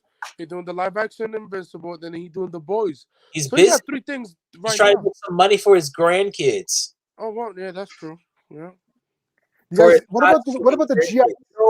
Snake Eyes movie. Marcus was asking about that. It's coming out early in September. No, in July this year. Or what? I mean, who's this movie for? I don't Like, I don't like Smash. I'll watch G.I. it, but like G.I. Joe is kind of a dead franchise right now. And Hasn't done anything with it. So, but he does raise an interesting question, which I'll pose to the panel. PG-13. Do you think it matters that Snake Eyes is PG-13? Yes, because they're selling toys to kids. Well, I mean, if you make it R-rated, it'll be. It's not going to be R. Why No, would I it be would. R? Okay, so you guys have to remember too. Me, Steve, and Sean, we're Canadians. PG-13 isn't really a thing here. Why they call it over there? We have something called like adult accompaniment or 14A. AA-14. Oh yeah. So it's basically the same rating, except they just say it's 14. But a lot of the R-rated movies in the States are AA-14 here. So we have a more lax system So so if you guys get something that's rated R, we'll actually get it as like a 14A thing or an 18A thing. It depends. Now, rated R here in Canada, that's like basically like almost like hardcore. That's like triple X movies or something. It's like rated R here is like really, really bad, but we have something called 18A, which means if you're 18 or over, you can see it on your own. And then 14A is 14 and up. So like American Psycho is the one I use. American Psycho was rated R in the States, but it was rated R in Canada, but our version had the extended sex scene that was cut out. So we actually had the unrated, what you guys would call unrated. We had that as the normal rated R. That's bullshit. Yeah. Canada's pretty loose. Like you could see nudity on TV, like, whatever. I mean, it's like G.I. Joe been dead for the last decade. It's the same as Crash. Yeah, because like G.I. Joe, the movies was garbage. Like, okay, all right, Anthony. Let's be fair. And, I mean, G.I. Joe from the get-go was designed to sell toys. It's the same thing with. True, you have a point. Yes. Yep. So like, try to inject a story into was essentially an hour and 30-minute toy commercial. That's an uphill battle, man. You gotta go for the like. But the comic books were quite. The comic books were some of the best written comics. Yeah, like the comic books are good, but like the movies was fucking average. Yeah, but the casual fan knows about the TV show. And Amazon is making a new TV show too. Yeah, no, I get that, but like, here's the thing though: these studios, they don't care about you guys because they know you guys are you're the easy money. You're coming in regardless. They're trying to get people who've never seen the street. They want them to come see your. Yeah, G.I. Joe doesn't have the easy sell of Transformers. Transformers sells you robots that transform into cars. That's a spectacle anyone wants to watch. Right. G.I. Joe doesn't have that wow factor. It's just military and stuff. It's either a toy commercial or it's like a military recruitment propaganda machine. Yeah, but a new G.I. Joe movie won't even crack you $20 million in the pandemic. Come on, man. It's hard because I want G.I. Joe to come back, but like it's not going to. Yeah, like give it to like a good studio that could do right things. No, G.I. Joe, these things let that die. I mean, like the thing is, they just came out with the classified series, which which are very expensive. Though I did see a few at Walmart. But once again, who's that for? Collectors. Well, we know who it's for. We have the cartoon and stuff. We have a friend who's a G.I. Joe fanatic, and he'll definitely buy it. But don't do any movies. Just do the comic book show. Do an animated show. Like they don't movies. That's a hit or miss. That could really kill your franchise. Well, Rob Liefeld just did the Snake Eyes miniseries, which I read the first couple issues. It was all right. Liefeld needs to be punched in the balls. Yeah, he needs to retire. He's a crazy. I'm sorry. I'm sorry for my language, J-Man. J-Man, you're the one that brought up his name. You know that name, like, it brings out stuff in people. So I know. I like saying it because people get all like upset. Whenever I need to liven it up, when I need to liven up the stream, I throw in 84. I throw in Rob Liefeld. I throw these. I've got these like backup names I can throw in. Just what? It's like, Sean, check this out. Check out what I got. I got to show you this. Sean hasn't seen these. Oh yeah, I got these at Walmart, man. Oh, cool. Yeah, I haven't seen the figures, just the vehicles. Oh, awesome. Nice. Really? Black guy's named Clamp? Yeah, facts. True. He's the only black guy in Masters. Now. Sorry. Yeah. So they're saying he has the clap. They're saying the one black guy Maz has the clap. That's got Master of the Universe. Masters of the Universe. Yeah, well, he's super huge. He's jacked up, man. Really? Oh, yeah. He's not now jacked up. he's super buffed too. See, he's buffed. He's got the He-Man body. That's how come every black dude has to be super buff? Can we be smart? Because everybody in He-Man is buffed up. Even the fat guys are buffed up. He's a skeleton. Yeah, Skeletor's a skeleton, and he's got more muscles than anybody. By the way, the Godzilla versus Kong. We saw the documentary. By the way, I think the Godzilla versus Kong director is doing Thunderbolts or something like that. The Thunders, I don't know. I forgot what it's called now. Oh, Truth, you know us well. Okay, Truth is just messing around. But like, I mean, G.I. Joe's a dead ass franchise. He doesn't need to be associated with G.I. Joe. Let him be have him have his own series where he's just like a nomad ninja. Basically, do Metal Gear. Damn it, Metal Gear Solid. The thing is, what's important about G.I. Joe was like the innovation of the figures, not the dolls, not the first G.I. Joe, the dolls, but like the little figures, the 3 3/4, because the bending of the knees, the O-rings, the toys. I mean, Star Wars was like the founder of all of that kind of small scale, where the guy said, "Oh, just make it this big," and then G.I. Joe expanded that to epic, wild, crazy. Like I mean, you've seen the big what's it called, Sean? The big one. The USS flag. The flag. Yeah. Right. Like I didn't have the flag, but I had the one that goes on water. What was that one that was hydrofoil? Hydrofoil. Yeah. No. It was a base. It was a base on. It was a base. They made a million things, so I don't know, man. Yeah. So this is what. So that's why it was so huge, and the figures were affordable. Like you could go for, it was like $2 a figure, and you could get those, and there was a lot of diversity. And the cartoon, there's diversity in the cartoon. Really sold the adventure and stuff. So yeah, that's the thing about G.I. Joe, and that's why people still have that fondness. There was a lot of diversity. The 80s was a different time. It's the Reagan era. People were for the military. Nowadays, people are suspicious and stuff. Correct. And, it's not like He-Man, where it's a fantasy and you can just get into it. That is a it's fact. Different now. It's different. There's a lot more cynicism now. I don't even know how we arrived at that point in the 80s, but sure. I was a kid. Hey, I was barely born. I knew something was going on. Hey, what's going on? Like, why is back to the this is crazy. Yeah, this felt like a 3.5 hour live stream. No cap. Hey, we're just having fun. This is 2 hours and 42 minutes so far. I mean, it's a fun live stream, but like overall, I mean, G.I. Joe need to be dead forever. Like, leave that franchise alone. Oh, okay. I know other franchises need to stay dead. What needs to be dead? Like franchises that run its course. Yeah, but you could say that for anything. Terminator. Just like Terminator. Terminator's just that franchise. Person you said like an hour. Yeah, Andrew. I've been busy with other things. Okay, I've been busy. I was distracted. I mean, Terminator's done because like even James Cameron say it's done forever.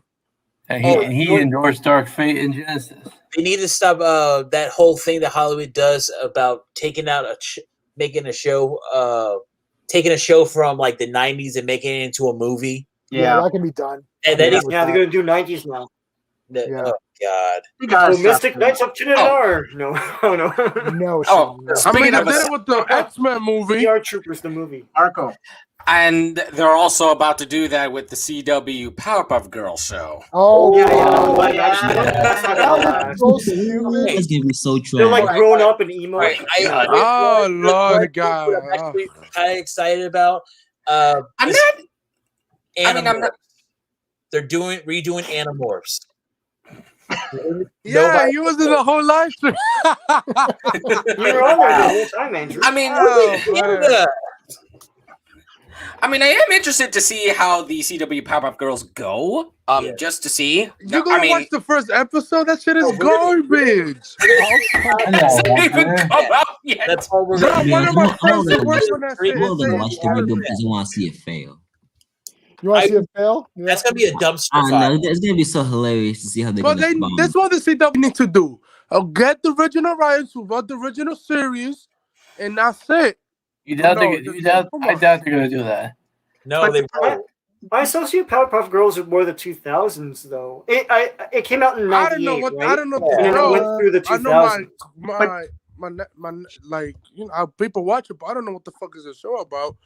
But like I just like But the show is ridiculous, isn't it? The show. I remember J-Man, you showed me. The show is literally ridiculous. Like I think the devil's in it.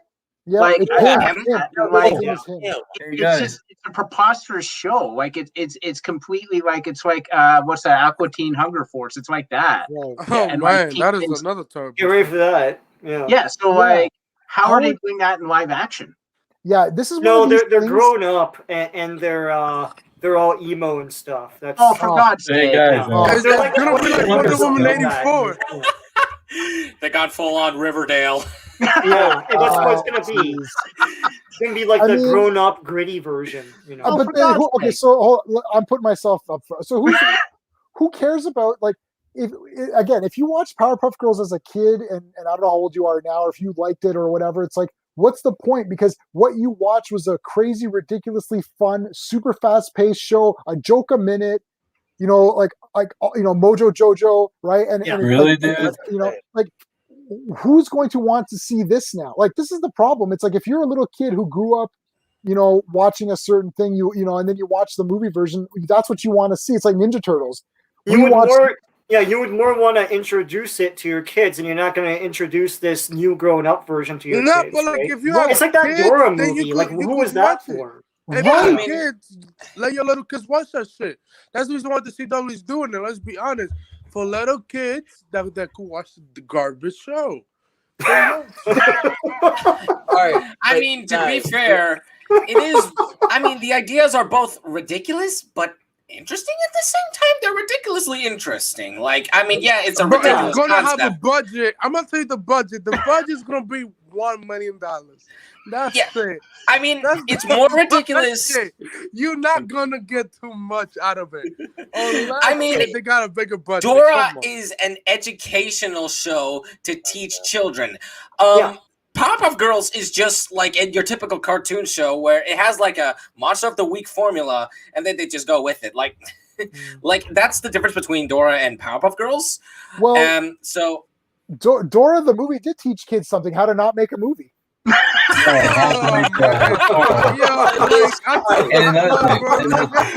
Also, how to make that is another whole garbage movie. Here's the thing: when I saw that thing, I also thought like also how to make Dora look like someone's boy's fantasy dream for their girlfriend. Can I just that's say? why they grew her up. It's pretty sad. Yeah. Yeah, I mean, what's more sad is that they completely changed Diego's character. Dora's character as an adult, she still acts the same, but Diego is such a dick to her in the movie version. Yeah, and there's even one scene in the movie where they smell all these mushrooms and they look like they're cartoon cells. But look at Tom and Jerry, the most garbage movie says Wonder Woman 84. Here's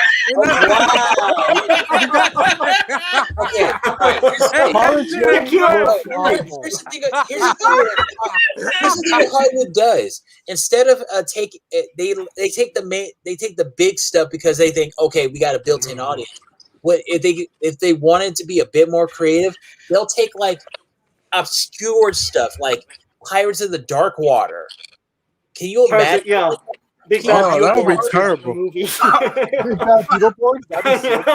Okay, that's like you saying. Let's check this out. Johnny Quest. Oh my! If they make a live action movie, that should be terrible. Well, Johnny Quest is like a '60s character. Well, yeah, you can. But there was a '90s cartoon, yeah. '90s cartoon, yeah. I got one.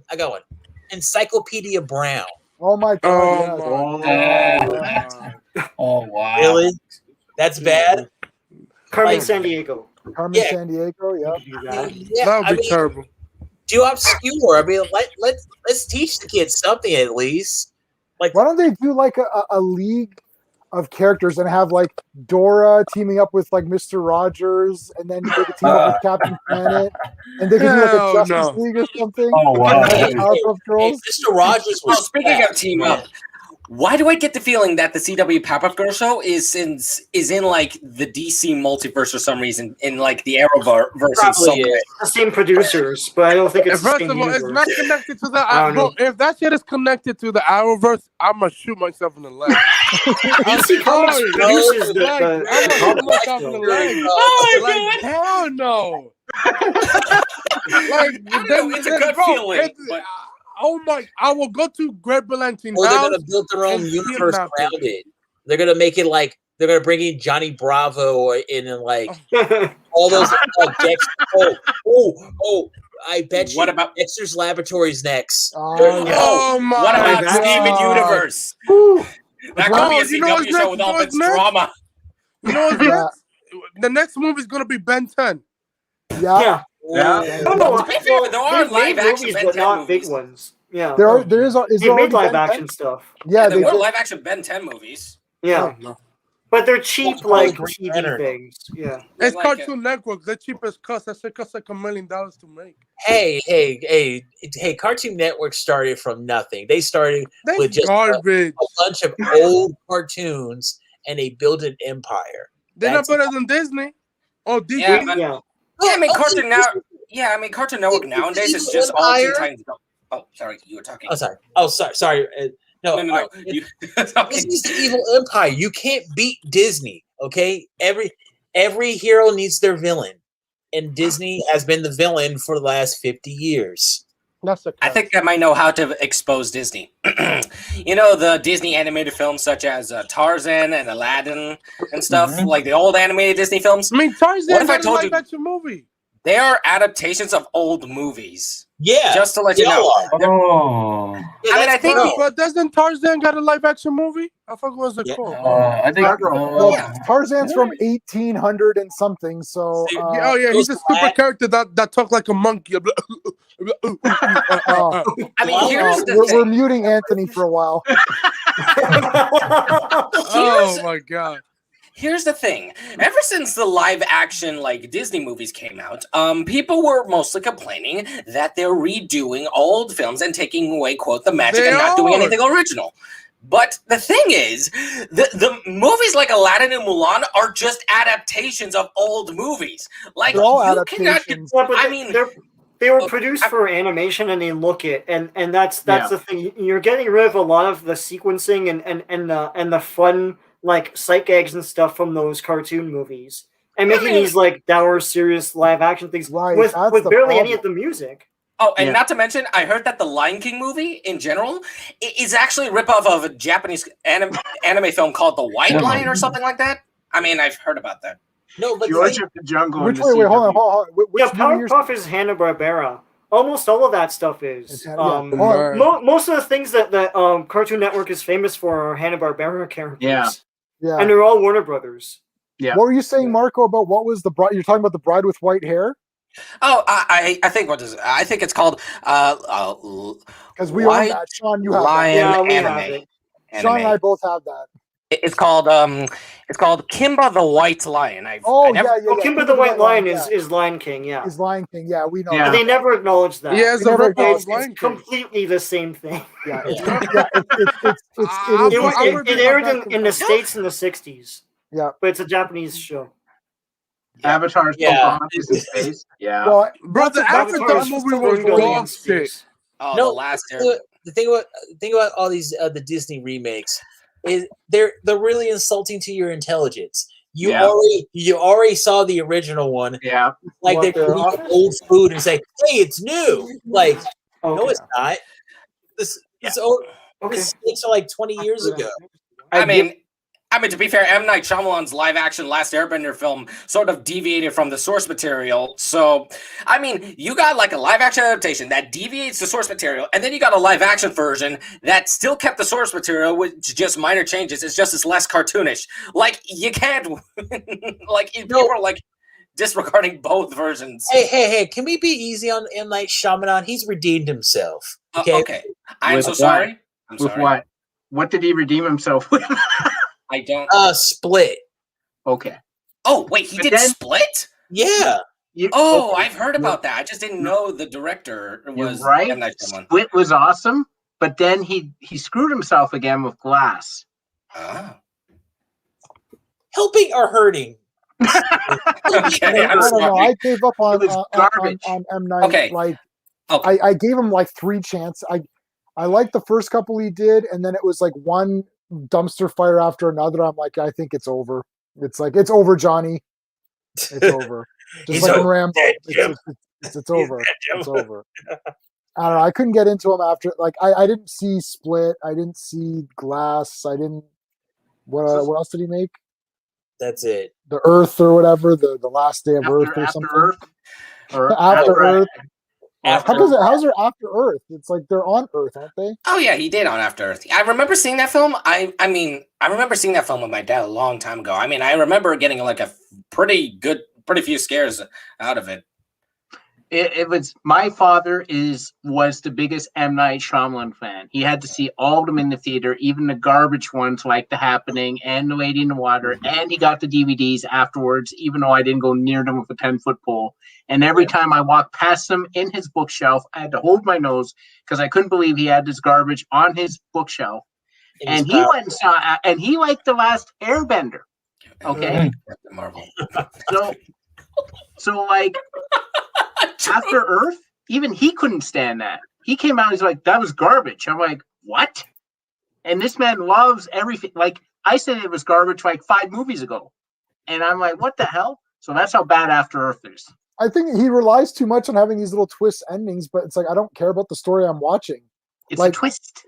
It's a twist. Yeah. Like, I like Unbreakable. That was cool. Yeah. I like Sixth Sense. That was cool. And then that's it. What else did he do? Like, Signs was, I like Signs. Signs had the dumbest ending of all time in any movie ever. But Quentin Tarantino's the same way though. Like you watch and you think they're really cool, but as like you get to Hateful Eight and you're like, oh my god, you old people don't stop talking. I love all of his movies. So I like all of his movies. I like all of Tarantino's movies. Hateful Eight needed a bit of editing, like that third act when they went back and said, this is what happened. Didn't need that because we already figured it out. But like overall, Tarantino, the only 2 movies of his I don't care for is Reservoir Dogs, which I initially fell asleep and I got to go back and revisit. Sure. And Pulp Fiction, which I thought was overrated. Wow. Yeah, I don't know. I pretty much like, I own them all, of course, but I do like, Sean's back. What happened? Sean, you're back. I had to switch rooms. So. It looks like the same room to me. You teleported. Really? Oh, no, you're right. No, you're right. Oh, in my office. I was in my office. This room had better lighting for the beard. Yeah. So I like all of Tarantino. I think the thing is that because I understand every genre he tackles, and because it's like people were kind of not into Jackie Brown, and I remember fighting for that one because I love blaxploitation flicks. I love Pam Grier. He had the music from Coffee. He had Across 110th Street, which is a great movie on its own too. So I like the soundtrack. I understood exactly what was going on in that movie. Same with Kill Bill. He had the Shaw Brothers logo in the beginning. Sean and I saw that together. Remember, we're like, Shaw Brothers logo? This is crazy. Yeah. And it's like, I understand every Tarantino movie that comes out, I understand where he's getting his influences from and how he's putting this all together. Like Lady Snowblood is basically the ending of the ending of Kill Bill. Really. Or most of Kill Bill. And then he had what's her name from the thing? Faster Pussycat Kill for Death Proof. right? Oh, yeah. So it's like that's those grindhouse exploitation flicks. It's like, so I understand where he's coming from on all of his genres. So like I get all of his references, and I think that's cool. My favorite is Once Upon a Time in Hollywood. Yeah, anyone would call. Most people would call anyone else other than Tarantino doing the same things a hack. I know, because it's derivative. It's just you're just taking ideas from other things and making it your own. But the thing is, it's like you took the sound cue from this, the ideas from this, the plot twist from this. It's like that's weird. But anyway, yeah. And the thing I like him too, but like because I know where he's coming from, but not everyone's gonna know that. I know. Okay, one second, Steve. 1 second, then I'll put you on. The thing is that like because we just lost Greymalkin? No, that's why I was waving. He just said he was leaving. Oh, he's got to go. Okay. Yeah, he said see you Thursday. Yeah, see ya. Yeah, because I know I'm gonna wrap this up. We're gonna end this in like about 10-15 minutes anyways, because we're going for 3 hours now. The thing about Tarantino, yeah, I like, the characters. The characters are not from something. He doesn't steal a character. It's like he creates. Right. Like Once Upon a Time in Hollywood, he creates those two characters, and everyone else around them is from, real life. But those two characters aren't, and that's what's so cool. And they're awesome. Like Brad Pitt and Steve. Sean has not seen it. When this pandemic is done, Sean, you're coming to my place. We're doing 65-inch screen surround sound. Like we're getting beer and pizza, and we're gonna watch Once Upon a Time in Hollywood. Oh, cool! You have a theater in your house? Oh yeah. Oh boy, we can all watch Zack Snyder's Justice League in there in your house, bro. Not in G-Man. Not in. Yeah, I wasn't. I'm not a. Not in this Jojo. No, I'm not. Yeah. But anyway, it doesn't matter. Okay, well, I will buy it on 4K and I'll watch it on 4K. That would be cool. Yeah.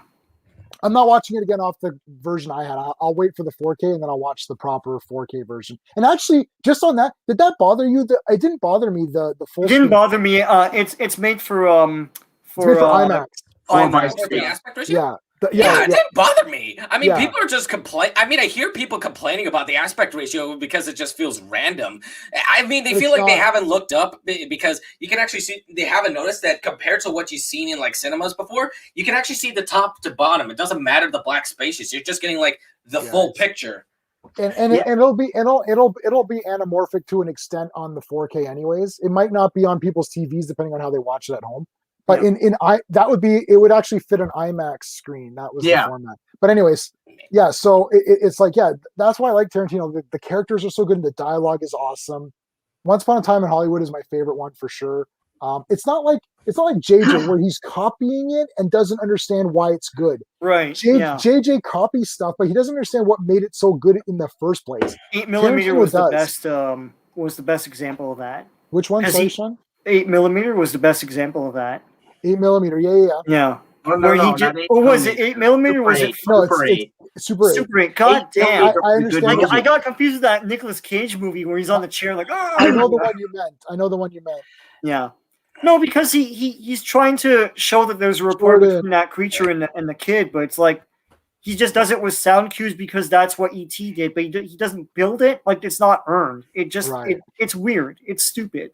He just goes to the punchline for everything. And he's like, "Oh, I really like this part in this movie. Put it in." But this character's Khan. It means nothing to the characters in the movie, but it's like, well, are you telling a story or what's happening here? Yeah. So I like. I mean, I like. Do you guys like Tarantino? Marco, do you like Tarantino? Well, I mean, have you seen it? I can't think of any movie where he was directing. I'm sorry, but I am planning to watch like his movies, like Kill Bill, Pulp Fiction, probably like the Split franchise. So Split would be the M. Night Shyamalan, which is Unbreakable. Yeah. It's Unbreakable. Split Last. Is that the 3? Yeah, I mixed that up because we were both talking about directors. Yeah. Okay, but also Once Upon a Time in Hollywood. Kill Bill, Pulp Fiction, Reservoir Dogs, Jackie Brown. Inglourious Bastards, Django Unchained, Hateful Eight, Once Upon a Time in Hollywood, and Death Proof. Yeah, so if we take Once Upon a Time in Hollywood, my wife is Indian. She grew up in India. She doesn't have any sense of what the 60s or whatever, like that period meant. right? So I don't know what the time span it covers. What's the time span it covers? When did Sharon Tate die? What was the year? Does anyone? It was like 69. Okay, so like this movie takes place like literally like 68, 69, 67, 69. So my wife wasn't here. And well, she wasn't, she may not even have been born yet, but whatever. It's like she doesn't have any nostalgia for that kind of thing. But because I watched all the shows and movies and music from that time period, it means something to me. Like they have an Adam West Batman ad, in the movie, and they're like, "Oh my God, this is so cool!" And they're talking about Illustrated Man, which is Ray Bradbury. Yeah. So it's all these cool little things from that time, and for me, it's very interesting and cool. And the Sharon Tate stuff. And Wrecking Crew, like she goes to see Wrecking Crew and all that. I actually watched Wrecking Crew after watching that movie just to like see the Matt Helm stuff. So it's like, to me, that's cool. But if you don't like that stuff, you may or may not like it. That's why Tarantino's weird. Some people really like one. See, blaxploitation wasn't a big thing for people. So when they saw Jackie Brown, they're like, what the shit is this movie? They didn't get it, right? And it's like, I did. And to me, it was genius. So that's the thing with Tarantino. That's why some people love him on some movies and don't like them on others. What makes Once Upon a Time in Hollywood so special is, first of all, it's a film historian's wet dream because there's so many references, not just to like Hollywood back then, but also to like the stuff that went on. So people would go and do spaghetti westerns when their career was near the end, or they would do guest spots on Western shows. Yep. Guys, I take it back. I figured out which movie he directed. Did he direct Inglourious Bastards? Yes. Yeah, I remember seeing that with my dad. It was so funny. Yeah. So again, that there is an Inglourious Bastards movie, but again, it's like his take on war pictures, but done with like an exploitation angle. Yeah. Sorry, go ahead, Steve. But like Once Upon a Time in Hollywood has that. It also has just like the time period of Hollywood, like Hollywood back then in general, not just with films. Like with what was happening with Charles Manson, right, and that whole thing, and like Tarantino's films are this really weird eclectic mix of like drama, comedy, suspense, action. Like he throws everything in there. It's just like the kitchen sink with his movies. Yeah, so he hasn't done anything. He hasn't done horror yet, really. Hey, Marco, do you want to throw your link up in the private chat so I can put it in the chat? Wait. For my Act 1 film? Whatever you want me to post in Oh, sure. Okay, just give me a second. All right, let's see. Because I'm gonna start wrapping this up in a minute. Okay, you start wrapping this up. All right, just let me go to here's the link. It's of my first act there. Did you put in the private chat? Boop and bam. All right, it's in the. That's your channel, right? Yep. Well, that's the link to my Act 1 video. Yeah. Act 1 video. All right, cool. You can go check it out. The link is right there. All right, so I put that in the chat, and that'll be there for everybody. So if you guys want to check out Marco Man, that's his link right there. Yeah, it's the first act of my film, of my own take on the DCU's Justice League film. It's a combination of the theatrical cut and Zack Snyder's cut. You can kind of tell when you get to like after the epilogue and something like that. All right, cool. All right, well, thanks for coming on, Marco. I'm going to put you backstage. All right, cool, man. Have a good one. See ya. Take care, Marco. All right, bye. I can't wait to have this talk again. Bye. Have a good day. Have a good night. Bye. Take care, Marco. All right, Andrew. Thanks for coming on and being somewhat there. It was nice seeing your face in the illuminated. A lot of things are happening around me right now. If anybody's watching this later, you could actually see the sun go down and like the darkness. Yeah, I noticed that. Yeah, it's like you literally get to see the sun go down. Like it's like a time lapse video. Time-lapse video. All right, Andrew. Thanks for coming on, man. All right, thanks. See ya. Adios. Take care. All right, guys. So, any final points? I mean, like, I don't know.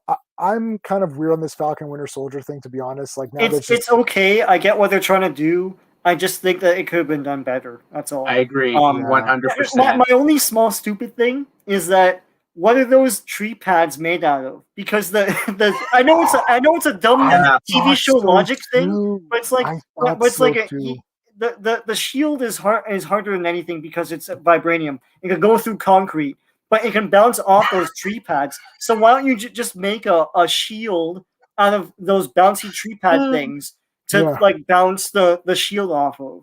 Anyway, I could defeat Captain America. I'll wear my knee pads from Taekwondo. I was like, how is anyway? Whatever.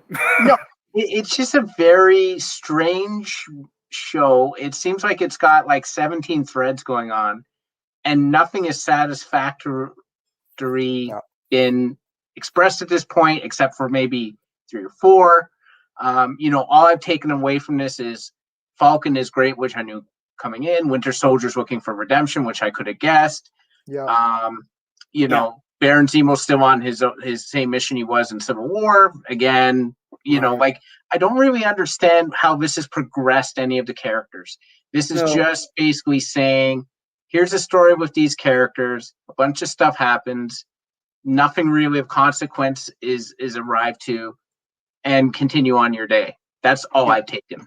I went on a big rant last week about the whole like negotiation versus arresting her, but I understand now that they're trying to show you Falcon's like moral compass and why he would be worthy of being Captain America. I understand that.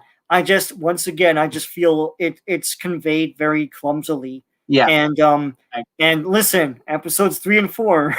Why are they there? It's pointless. Who's the power broker? Who cares? Why wouldn't I think it's Agent 13? It's like, what's the mystery here? Who gives a crap? Yeah, that's my problem. It's like I don't care about anything. And the thing is, too, it's like, and Steve pointed this out, some of the best parts was just Winter Soldier and Falcon just hanging out on the boat. Hanging out. That boat thing was the best. It's like right. It's like I'm sitting here thinking, I'm judging, like I'm thinking, man, I'd love to sit on that boat and have a beer and they're chatting about stuff. And, like, I like that. And then he was like, well, I guess I better pack up and go to that hotel. Like, and then he's like, dude, are you gonna play this on me like right now? He's like, you're staying over here, Yeah. That was the best parts. And then they come and they took Baron Zemo away. I thought, is he gone? Like he better plug him out of the series and there's no difference. No. Like he doesn't really do anything. He doesn't do anything. Yeah. And like Sharon is like, oh, is she the power broker? Who cares? And it's like, Carly, I don't care. It's like, I don't care about her at all. It's like, the power broker thing came and went, and it's like, I don't even really, who care? Like, it's someone who's funding them or something. I don't really care, Yeah, I don't care either. And that's the thing. And look, having Isaiah give that big speech, that's great. But this is a speech that should have been in the beginning of episode 3. Well, no, but I get it. You have to have Falcon make the decision his. Yeah, but he gets both sides, and he's like, "Well, I'm going to be Captain," and it's like, "Well, yeah, you would be, but there's no consequence. A better way to do this." Yeah, there's no consequence to that speech. There's nothing. He tells him, and he just goes on his way. Like I said, it would have made more sense if he said the speech, and then Sam made the decision at the beginning not to take the mantle on and to give the shield away, because he's like, "Listen, if I take this shield, all I'll get is heartache and pain, just like Isaiah did. So I don't want to do that." Make it mean something. Otherwise, it's just a sad story that doesn't amount to anything. No, he gave it up. He donated it to that museum or whatever, and then they gave it to John Walker. But like, what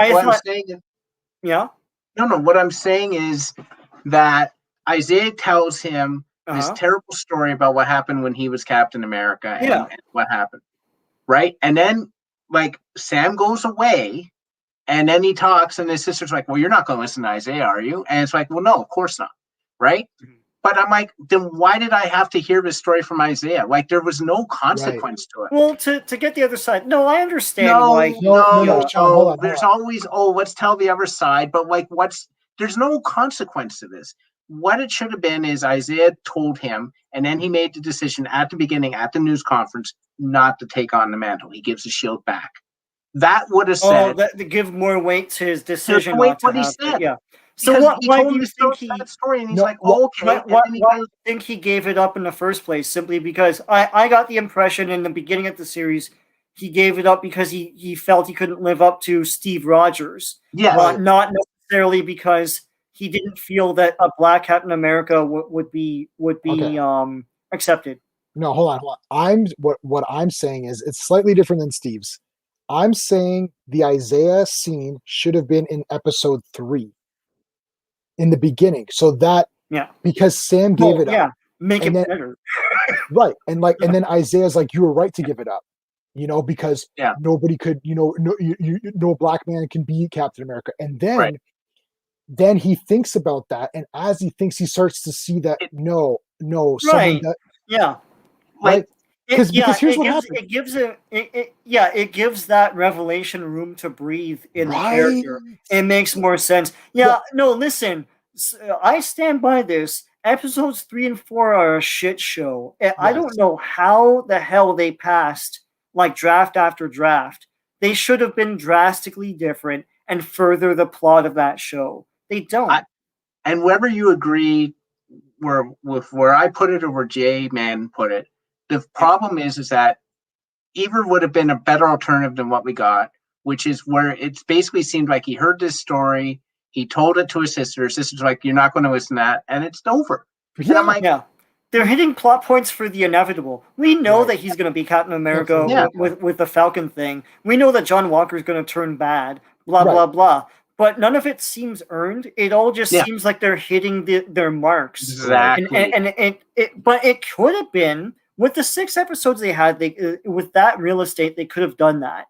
And it just it feels sort of like hollow. And it's like, well, I guess Falcon and Winter Soldier team up and they kibitz every now and again, and then they become friends, and then John Walker and blah blah blah, like whatever. Oh, I guess Agent 13 is the power broker, whatever the hell that means. And big revelation, All right, guys. Okay, so we're gonna end off there. All right, Steve, Sean, thanks for coming. I'm just gonna put you guys backstage for a sec. All right. Steve's links and Greymalkin's links are all in the description, so everybody knows who you guys are, so they're all in there. All right, I'm gonna put you guys backstage. All right, thanks for watching, everybody. Just to let you know, I'm gonna be back for the Amazing Fans segment. That's gonna take place this Wednesday at 6:30 Eastern. It's not gonna be on Friday this week. My guest has some scheduling issues, so we're gonna be back Wednesday night, and that'll be talking about Namor, the Submariner, who's my favorite Marvel character, actually. So we're gonna chat about that, and then Thursday night, it's going to be the Phantom, or it's going to be, we're going to be back in the Danger Room, and we're going to be talking about all the stuff comic book wise. So Marvel, DC, and I will bring fans and people from the chat into the stream for that one as well. All right, guys, and that's going to end it off. Thanks for watching, and I will see you on Wednesday.